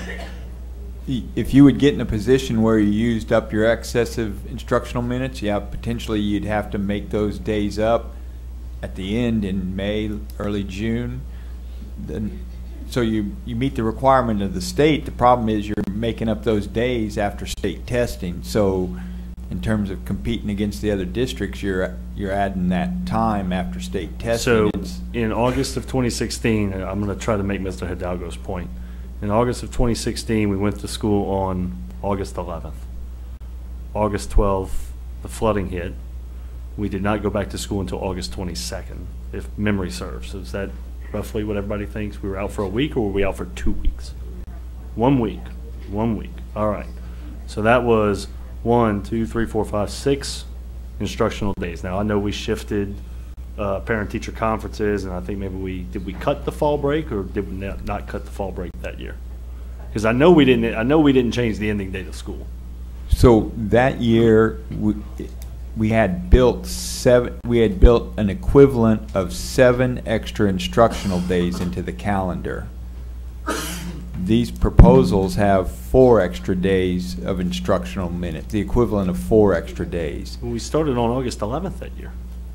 So we had 4 days. Wait, say that again. I'm sorry. So, and Mr. Hebert's not here tonight. He's at a conference. But in that year, we had the equivalent of 7 instructional days that we could lose to storms, winter, whatever, and still meet the state requirement for instructional minutes. Okay. These proposals to scale back to try to start a little later, but still provide professional development for teachers, that our standard was the equivalent of 4 extra instructional days. So we have, how many extra minutes per day do we have? 30? I think it's 15 minutes. Beyond what is required. Like I said, you can do your minutes whenever you want. What happens is your kids start getting home at dark if you add too many minutes. Sure, So- no, I get that. How does, we have 15 minutes extra every day or every week? Every day. How does that only equal, how does that equal 4 days? That equals 7 days, according to their math. I'm clearly not Yeah. understanding how we arrive at the 4 built-up instructional days. I'd have to, in all honesty, I apologize. I'd have to get with Mr. Abear on that. Yeah, I mean, because an extra 15 minutes, I mean, we're going to get an extra hour and 15 minutes a week, right? And we get The last I was presented with was that extra 15 minutes on the school day provides 7 additional instructional days in the school year. If that's accurate, I don't know, but how many instructional minutes are in a day per what we're using?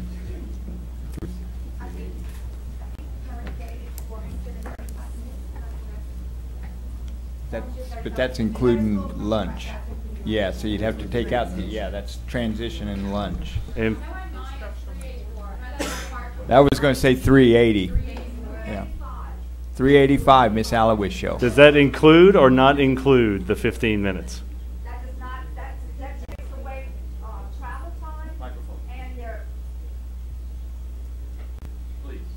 I'm sorry to make everybody do math. I apologize. I really do. It's not a problem. We have I think it's 470, okay, wait. 385 is what we divide. For to instruction. For instruction. We have passing time, and then you have lunch time.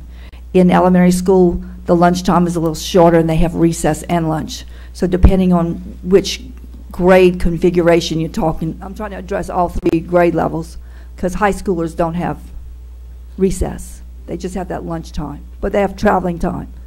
Okay. So 385. It includes the 15 minutes. Yes. If you give me 60 seconds to get to my office, I'm going to give you the exact numbers. That's fine, because it'll take me 60 seconds to apologize to Ms. Lachelet here for delaying her departure tonight. I'm sorry, I really am. That's right. That's right. Mr. Angel. I'd like to ask you, Ms. Trosclair. I find it almost disturbing. You mean instruction time doesn't happen for 3 weeks when? Is that reflected in these days? No, sir. Instruction starts. However, it's not where they're coming in and it's bell to bell. There are things you have to do so that children learn your school procedures. You practice drills. You practice the PBIS expectations across campus. The state also requires that we do what's called universal screeners. That's eye-steep testing. So students are going into labs outside of core instruction and taking beginning of the year assessments. We also do diagnostic testing with students. All those beginning of the year business type of things that we have to do. So yes, on average, depending on the size of the school, because you have to schedule kids in labs. So the schedule is not the regular routine schedule for those first 3 weeks or so, but they're in class getting some instruction, but it's not full out instruction in a traditional school day. I understand some of that. I used to teach, but it was in a different century. Yes, sir. Yes, it was. Literally. But these days that are on this calendar, before the test, which is my concern, before the tests in April, do they start with day 1, or do you give them 2 or 3 weeks grace on this? Starts with day 1 when we count the days. And I certainly want to clarify with Mr. Hidalgo, I didn't want to give the impression of speaking on behalf of all the teachers that gave feedback to me. Yes, said that. Yes, sir. But it does start, our count does start on day one, Mr. Angel. So they have maybe 10 or 15 days less than this. That's correct. Of Yes, sir. actual instruction. Where you're just doing your traditional school day schedule. Yes, sir. Thank you. Thank you. All right, any other board member comment on this item, Mr.? Ms. yes, Aloysiou, we have the got answer. all right, so here's some questions. Ask How away. many minutes per day does the state require? Okay, so the state, we have the total number of instructional minutes, 63,720 minutes. 63,720 minutes. Yes, sir. Divided by I'm guessing the number of days that you want to divide by. 176.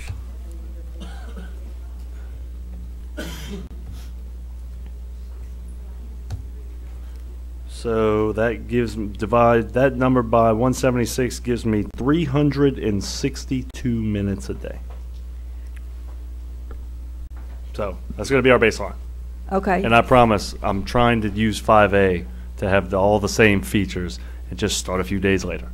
All right? And get as many days before testing as possible. All right. How many do we have per day? Hold on. In my elementary schools, which is what I'm speaking for, we have 385 instructional minutes. We Boy, lose. we can make up some days with that. We lose 50 minutes a day, or we have 50 minutes a day that we use for like I told you earlier, passing time, lunch, recess.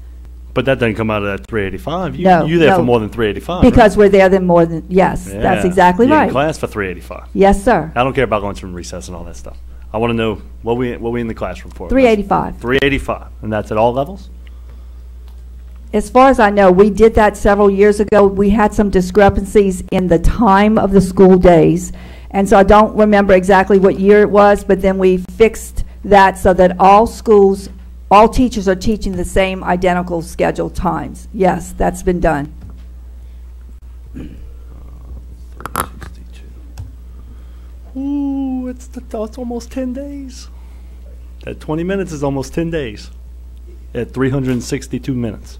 So I figure by my math, admittedly back of the napkin. Now, Admittedly back of the napkin, literally. Okay, can I ask you one question? I don't have my calculator with me. Can you do me a favor, though? Yeah, I can do yeah. Okay, can you, the 63,720, it's on the top of mine as would you multiply that times the number of days that we do have? Is that the correct? You follow what I'm saying? Divide by 170? Yes, like in other words, that's how you got to 3. That's how I got 362. Right. So you think we have 10 days? At 362 minutes, we got 10 days. For how many days? 9.76 days. For how many days? That's what I mean. 176, you said? 3,500 extra minutes over 362, which we are assuming is what the state requires. Yes, Right. I am assuming. Right. They are labeled as instructional days right there. They're implying that there's 35 days after state testing starts. There's 35 instructional days, which I think kind of jives with April 1st. So again, I'm trying to see if we can move the start date back and increase the number of instructional days before testing, which, to my understanding from the emails and responses that I got, were the main goals here. Well, do we need to defer this so that we can do further action on 5A? Or do you want to figure this out tonight? I don't know. I probably can't figure it out tonight, but I can figure out what I'm trying to figure out is if we can, right? And it's not worth deferring if we can't, but I think I can figure out if we can. So I'm asking you guys, tell me, am I barking up the wrong tree here? Tell me where I'm wrong. You want my personal opinion? Yeah.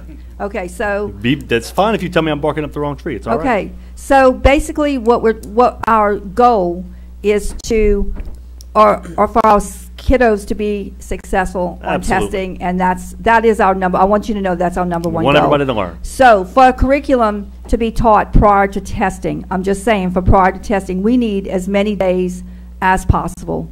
As if you talk to teachers, if you don't talk about the calendar and just ask them about instructional time, instructional time for their students, they'll tell you, I'm hurrying to get it in. Mm-hmm. Maybe that would be the word that they would say.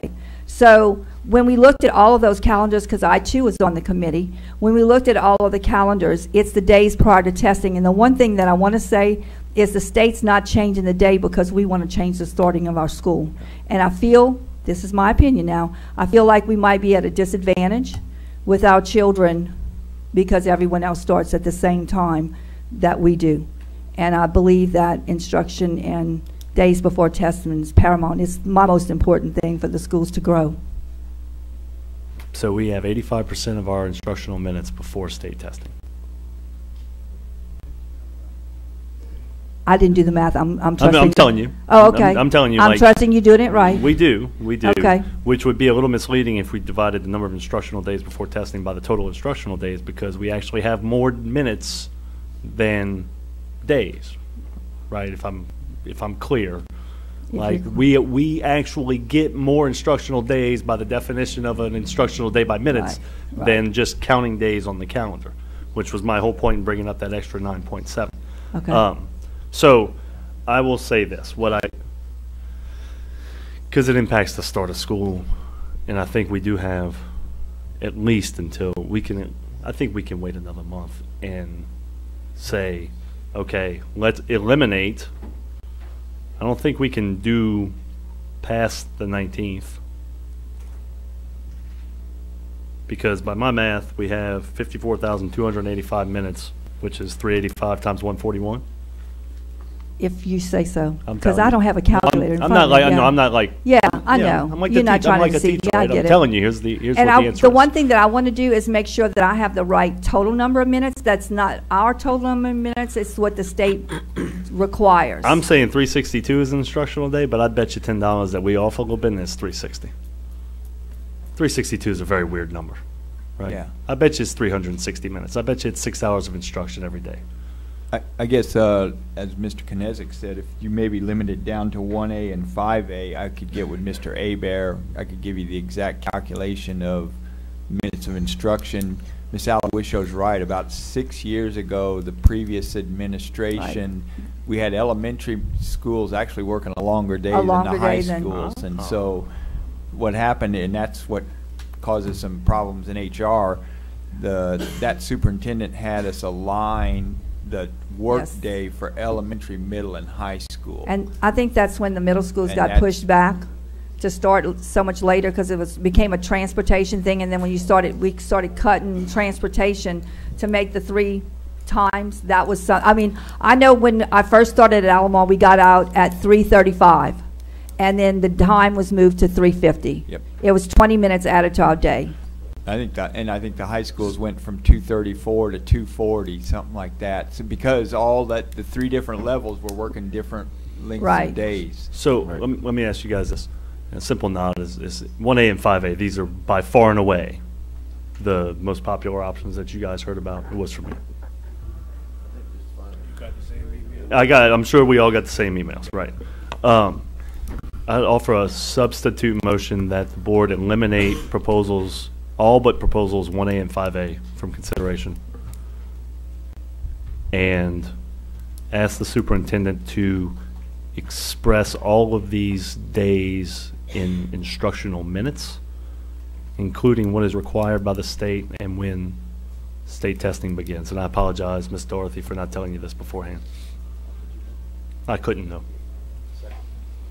And that actually helps because we didn't get that state testing date. Mr. Craig, so we have a substitute motion and a second to eliminate all calendars except 1A and 5A, and some direction to the superintendent. And Mr. Santani's going to clarify the motion. I couldn't even tell you what I just said. I was just kind of speaking off the top of my head. No, it's basically, we'd like to just hammer this down a little bit. I think what you're hearing is can we push it back to the next week without sacrificing those days before testing, and without sacrificing the breaks as currently configured in both of these options.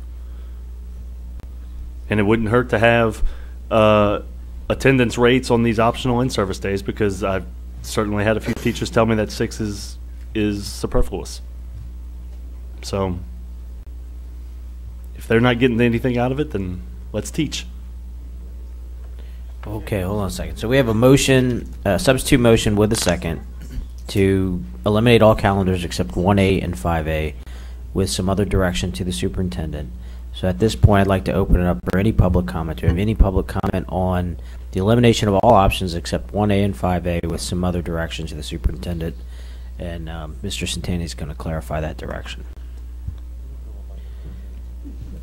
I just want to remind the board that a teacher's contract is 182 days. We have support people that work 180 days. A teacher is paid per day. That's how we pay them. And so I'm not sure what would happen if we reduce the number of days a teacher worked. I'd have to look into the what that would result in before you, Mr. President, before we move to do that. Ms. Thibodeau, could you clarify that, please? You said that teachers are paid a daily rate. It's my understanding that teachers are paid a salary. They're paid a daily rate of pay. So if a teacher comes in right now, I think it's about 93 days left in the year, we figure out the daily rate of pay and we pay them through the end of. I understand that. That's the calculation you use, but do teachers get an X dollar amount based on where they fall on the chart per year? Then you break that up into a daily rate of pay. We don't. And we might could do that. We might could do something. I just said I would need to look in what's. That's what ever you do. Since I've been here, they've worked. They had a contract for 182 days, and I just wanted. Well, I think that every calendar proposal that was sent to us included teachers working 182 days. If I'm not correct, correct me now. With that said, we're not asking to reduce the number of days. We're asking to shift everything over. Okay. Start later, end later, and if it happens to be 180 days, I will not vote to pay teachers less. Well, Thank you. Right. I mean, I just was going to make you aware that, you know. Okay. Ms. Morris. Okay. So I'm looking at the document that was provided here showing what the start date is for the other parishes or other districts. And there's only one that starts after the start date proposed in 5A, which is the 15th. Lincoln Parish starts on the 17th. So pushing it back even further, that really puts us outside the norm for every other district in the state. Two, I have some real concerns about what kind of effect this could potentially have on our transformation zone schools. We need to make sure that those schools that have been designated by the state are getting sufficient time to do what they need to do, especially in advance of the test. And look, personally, I would love to have a start date after Labor Day. I would have when I was a kid, but I think that because of testing, that puts a different wall that we need to consider. And then adding days on to the end, my issue with that, and they're anecdotal, is that my experience is that at the end of the school year, there's a lot less instruction going on. I mean, the last week of school, there's not much instruction going on because everybody's ready for summer to start. So we can add that on, and then what do we have now? 2 weeks of time where kids are doing fun days and whatever. So I don't know that it's an apple for apple thing to just push everything back to where we're having instruction days after testing. That doesn't really help the students, and it really doesn't help us, even though it might be a nice convenient schedule to push it back a little bit later. So I have those concerns, and if we're going to come back on another date, if that's where we end up going, I would really like to know what a later start date and compressing the extra minutes will do for the transformation zone and the extra instruction that the kids in those schools most assuredly need. Okay. So I don't think it's just a pure mathematical calculation. I think that we have to weigh some other things as well. I still have some more public comment before I get more board member comments. So, yes, sir. Jeff Jeanette, principal at Karen Crow Middle School, also the president of the Lafayette Principal Association, and actually the developer of Proposal 5.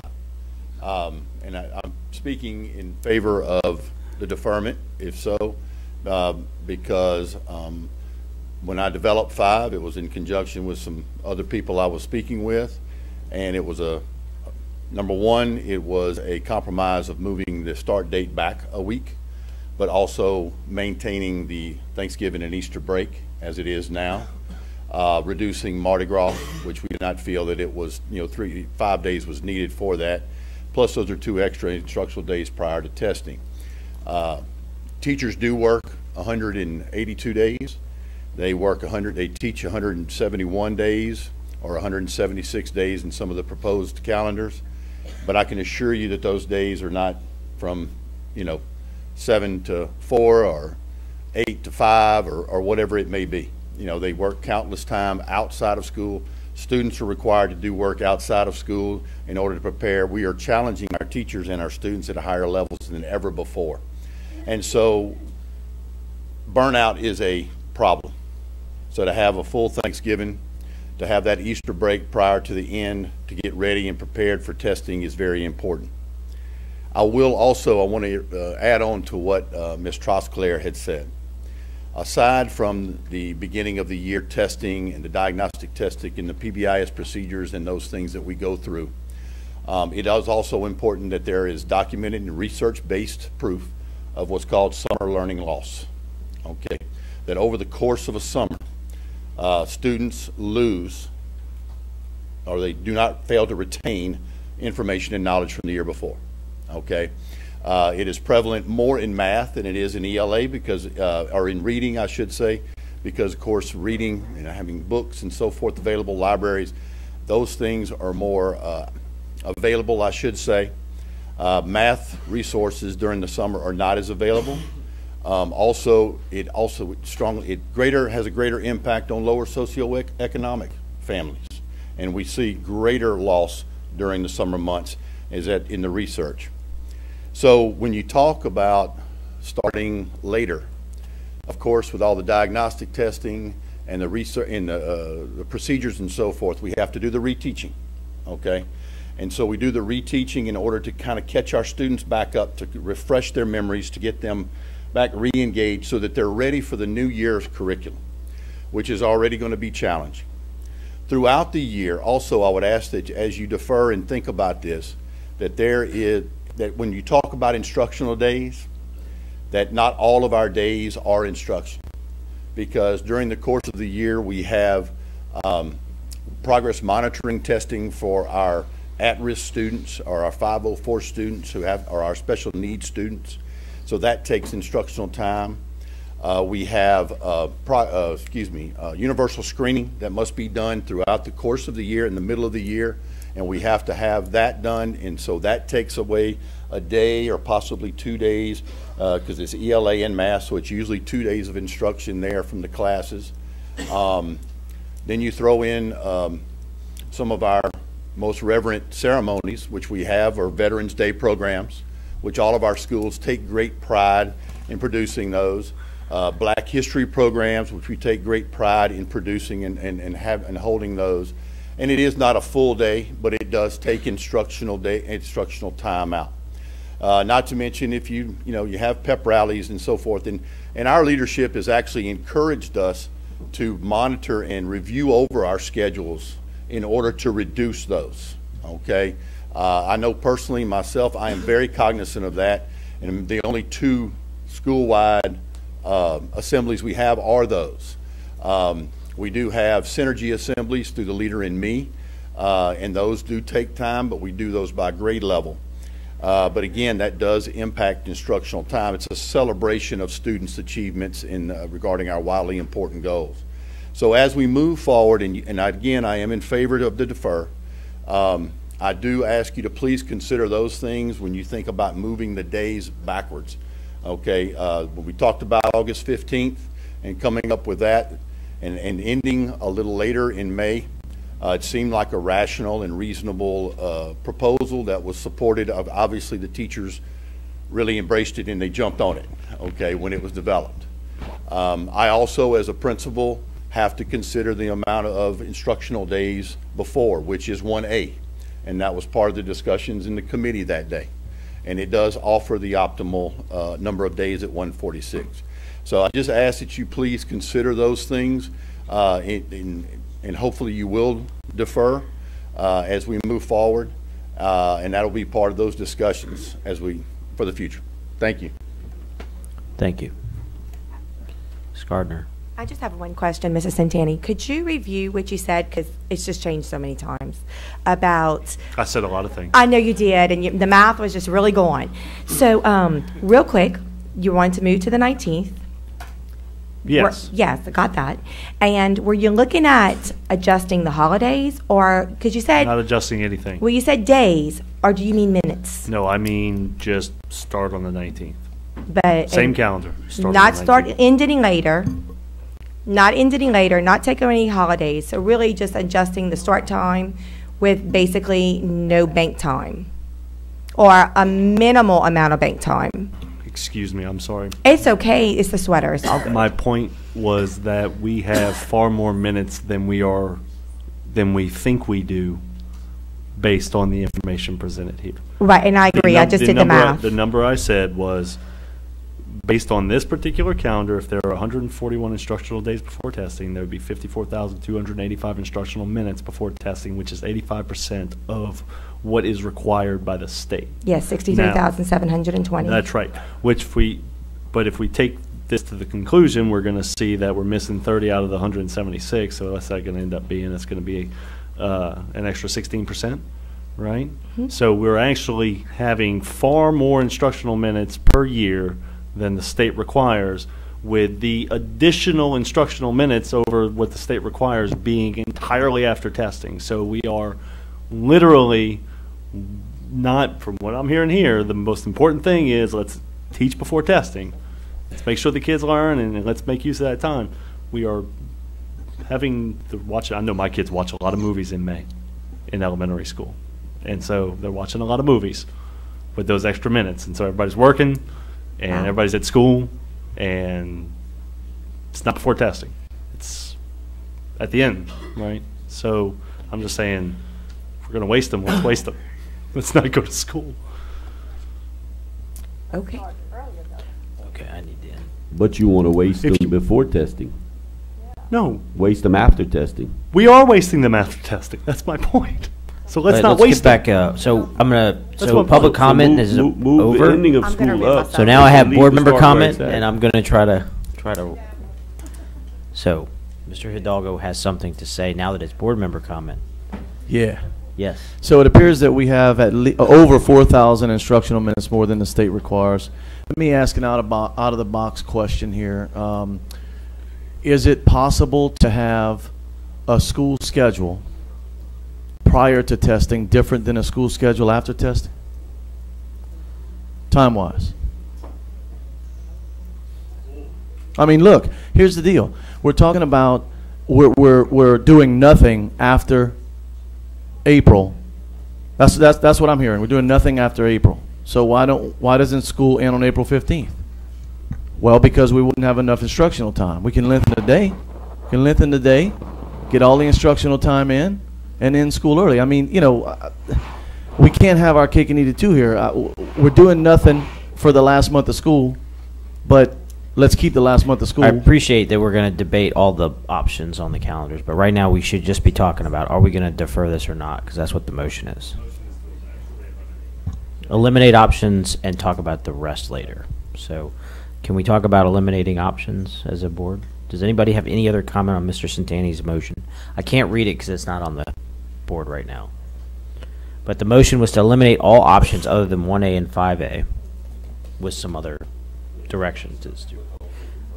Okay, so the motion is that the board eliminate all calendars except 5A and 1A and express days in instructional minutes.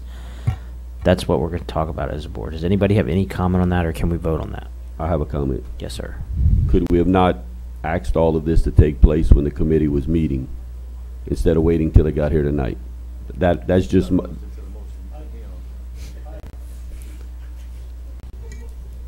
it is the motion to defer. I mean, if you wanted to discuss all this, they had committee meetings. We had plenty of time to discuss this. Mr. Lutz, accept my apology, please. I'm sorry. Yeah, I apologize. All right. Anybody else? Madam Secretary, I call for the vote. I'm hungry.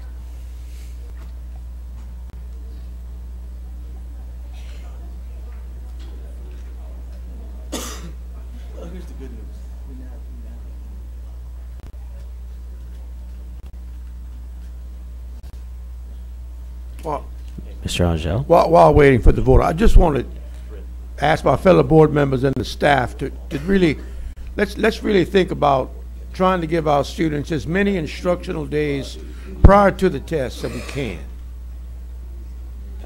All right, motion carries. So next item on the agenda is 4.5, approval of RFP for garbage collection, recycling services, and non-hazardous waste.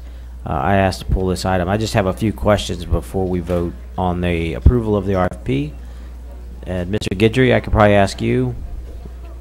Is Mr. Francis around, or Mr. Borlon might. Or Mr. Borlon? I'll defer Okay, to Mr. great. Borlon, yes. 4.5.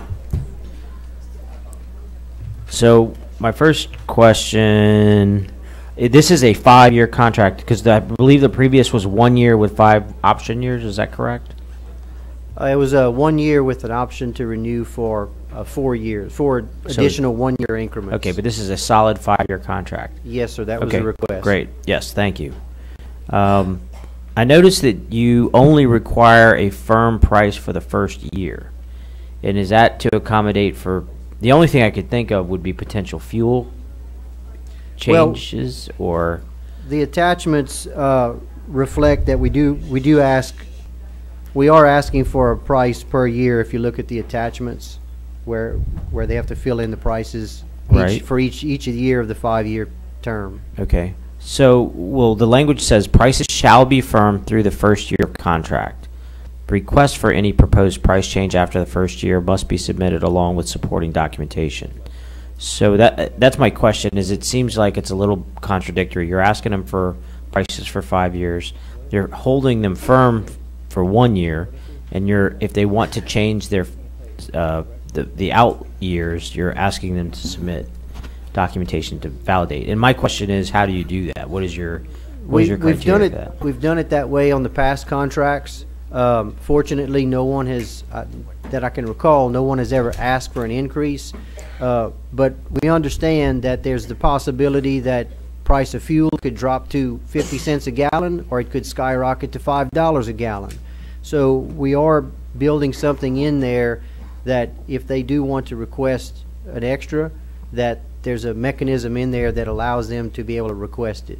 Which also, you have a termination for convenience clause, so that may Yes. Mr. President, keep them from gouging. Is there a motion on the floor? Actually, I don't know if you know what? It's so late, I guess I forgot. Mr. President, I move that the board approve the request for proposals for garbage collection, recycling services, and non-hazardous waste. Thank you. We have a motion by Mr. Santani and a second by Ms. Morrison. With that, does anyone have any public comment on the garbage RFP? Okay. Now that it's board member comment, I'm going to ask my questions again. It's a trashy subject anyway. So the termination for convenience clause, I mean, when we put that kind of stuff in a contract, it tends to increase the risk to the contractor, which increases our price. But I see that it's probably a good idea that you keep it in there, since you have this provision to allow for them to come back and increase their price in the out years. My last question is 316 on the fees. When you're awarding the 30 points on the evaluation for the fees, if you have a bid for $3 million and you have a second bid, let's just say you have 2 bidders, right? You have a bid for $3 million, you have a bid for $3.1 million. The way this reads to me is the bid for $3 million gets 30 points, but the bid for 3.1 gets 0 points. And you can see that if you have multiple bids, I just don't think that that is I understand that you're going to award points proportionally, but, and I know I've built this before on a spreadsheet. I don't think that the way that you assign 0 to the high bidder basically and 30 to the low bidder is necessarily a fair ratio. We could take out the item B, which is the least advantageous proposal of 0 points. We could take that out and just make it all based on a ratio to the lowest price. That's fine too, and I mean, we can discuss that.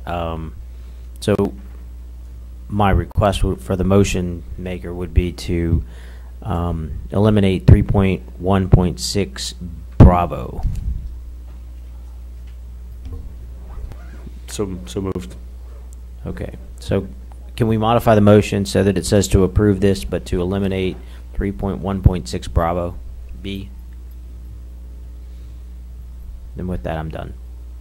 Any other board member comments on that? Madam Secretary, when you're finished revising the motion, I call for the vote. Unless there's public comment. There is none.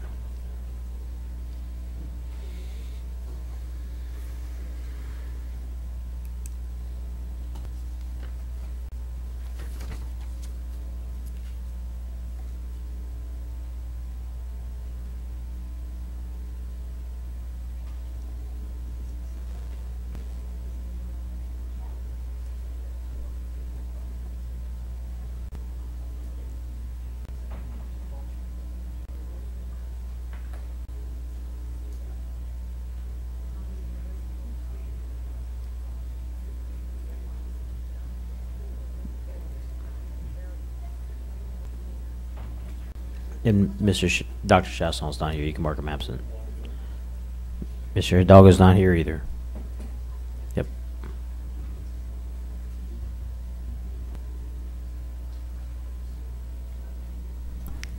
Seven for, 2 absent. Thank you. Next item on the agenda is 411, Resolution 1118-1944, preliminary approval of the issuance of sales tax revenue bonds and appointment of a municipal advisor. Mr. Santani.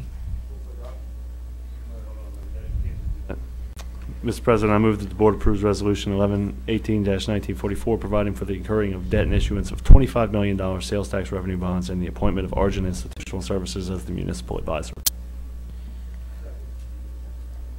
Motion by Mr. Santani, second by Mr. Angel that the Board approve Resolution 1118-1944, providing for the incurring of debt and issuance of $25 million sales tax revenue bonds and the appointment of Argent Institutional Services as the municipal advisor. Do we have any public comment on this item? Any board member comment on this item? Madam Secretary, call for the vote.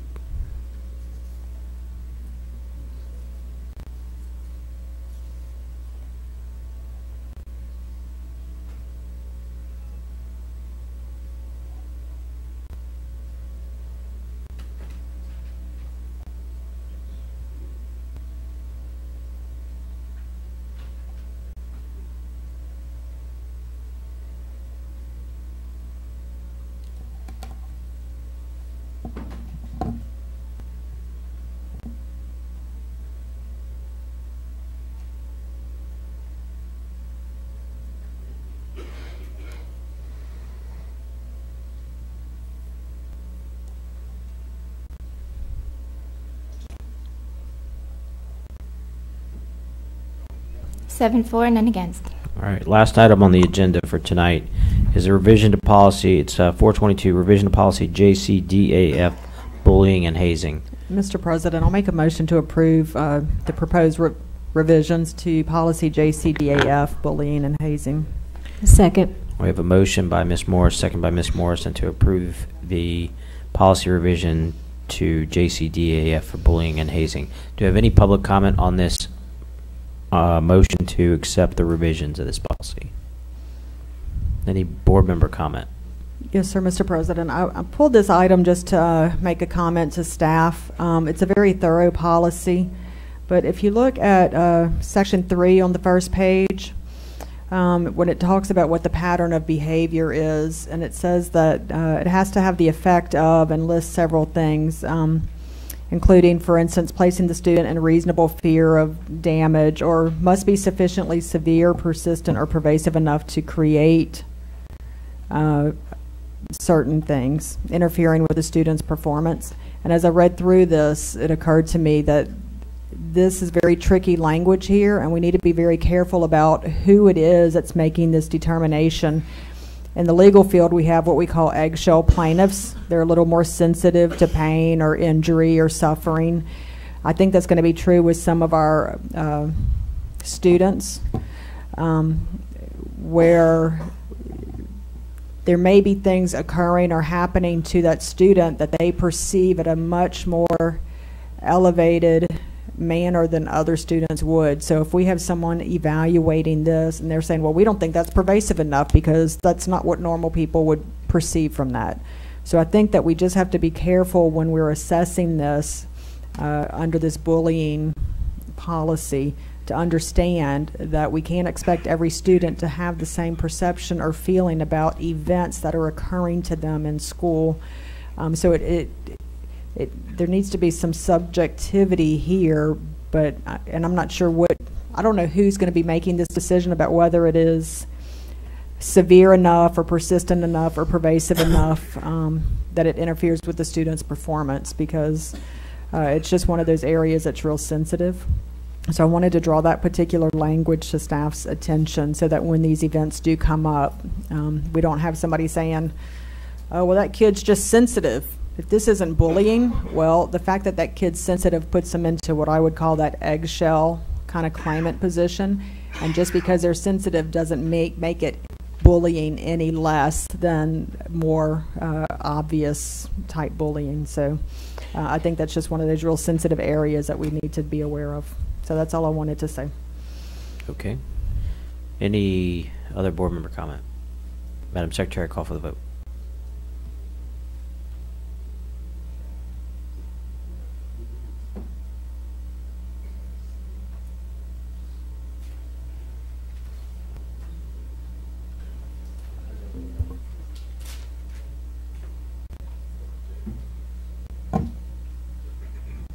While we're waiting for that, Mr. President, may I say that I look forward to our annual gift bag from the superintendent at our December meeting, because Mrs. Aguilar makes delicious pretzels. And I would highly recommend that each and every one of you eat that bag of pretzels, because they are fantastic. However, if you somehow do not like these pretzels, please give them to me before you leave here tonight. He's already made a request from mine. Because I will eat those things tonight. Thank you. And delicious cookies. Mr. President, before Coconut you cookies. announce the results of the vote, I want to say that unfortunately I do not look forward to the gift bag from the superintendent. I've been trying very hard to manage my diet. However, I break the rules in December, so thank you very much, and your lovely wife, for the gift. Thank you, Dr. Aguilar. And this, before this vote comes out, it is out. Okay, so the vote was successful. This is the end of the meeting, but before that, I just want to say thank you. This is the last school board meeting for this calendar year. This is the last time that I'll be the president of this school board, at least for another year. And I love my job. I love what I do. I love serving the community, and I love this board. I wouldn't change it. If you guys run again, I'm going to campaign for each and every one of you. So thank you, and it was great serving.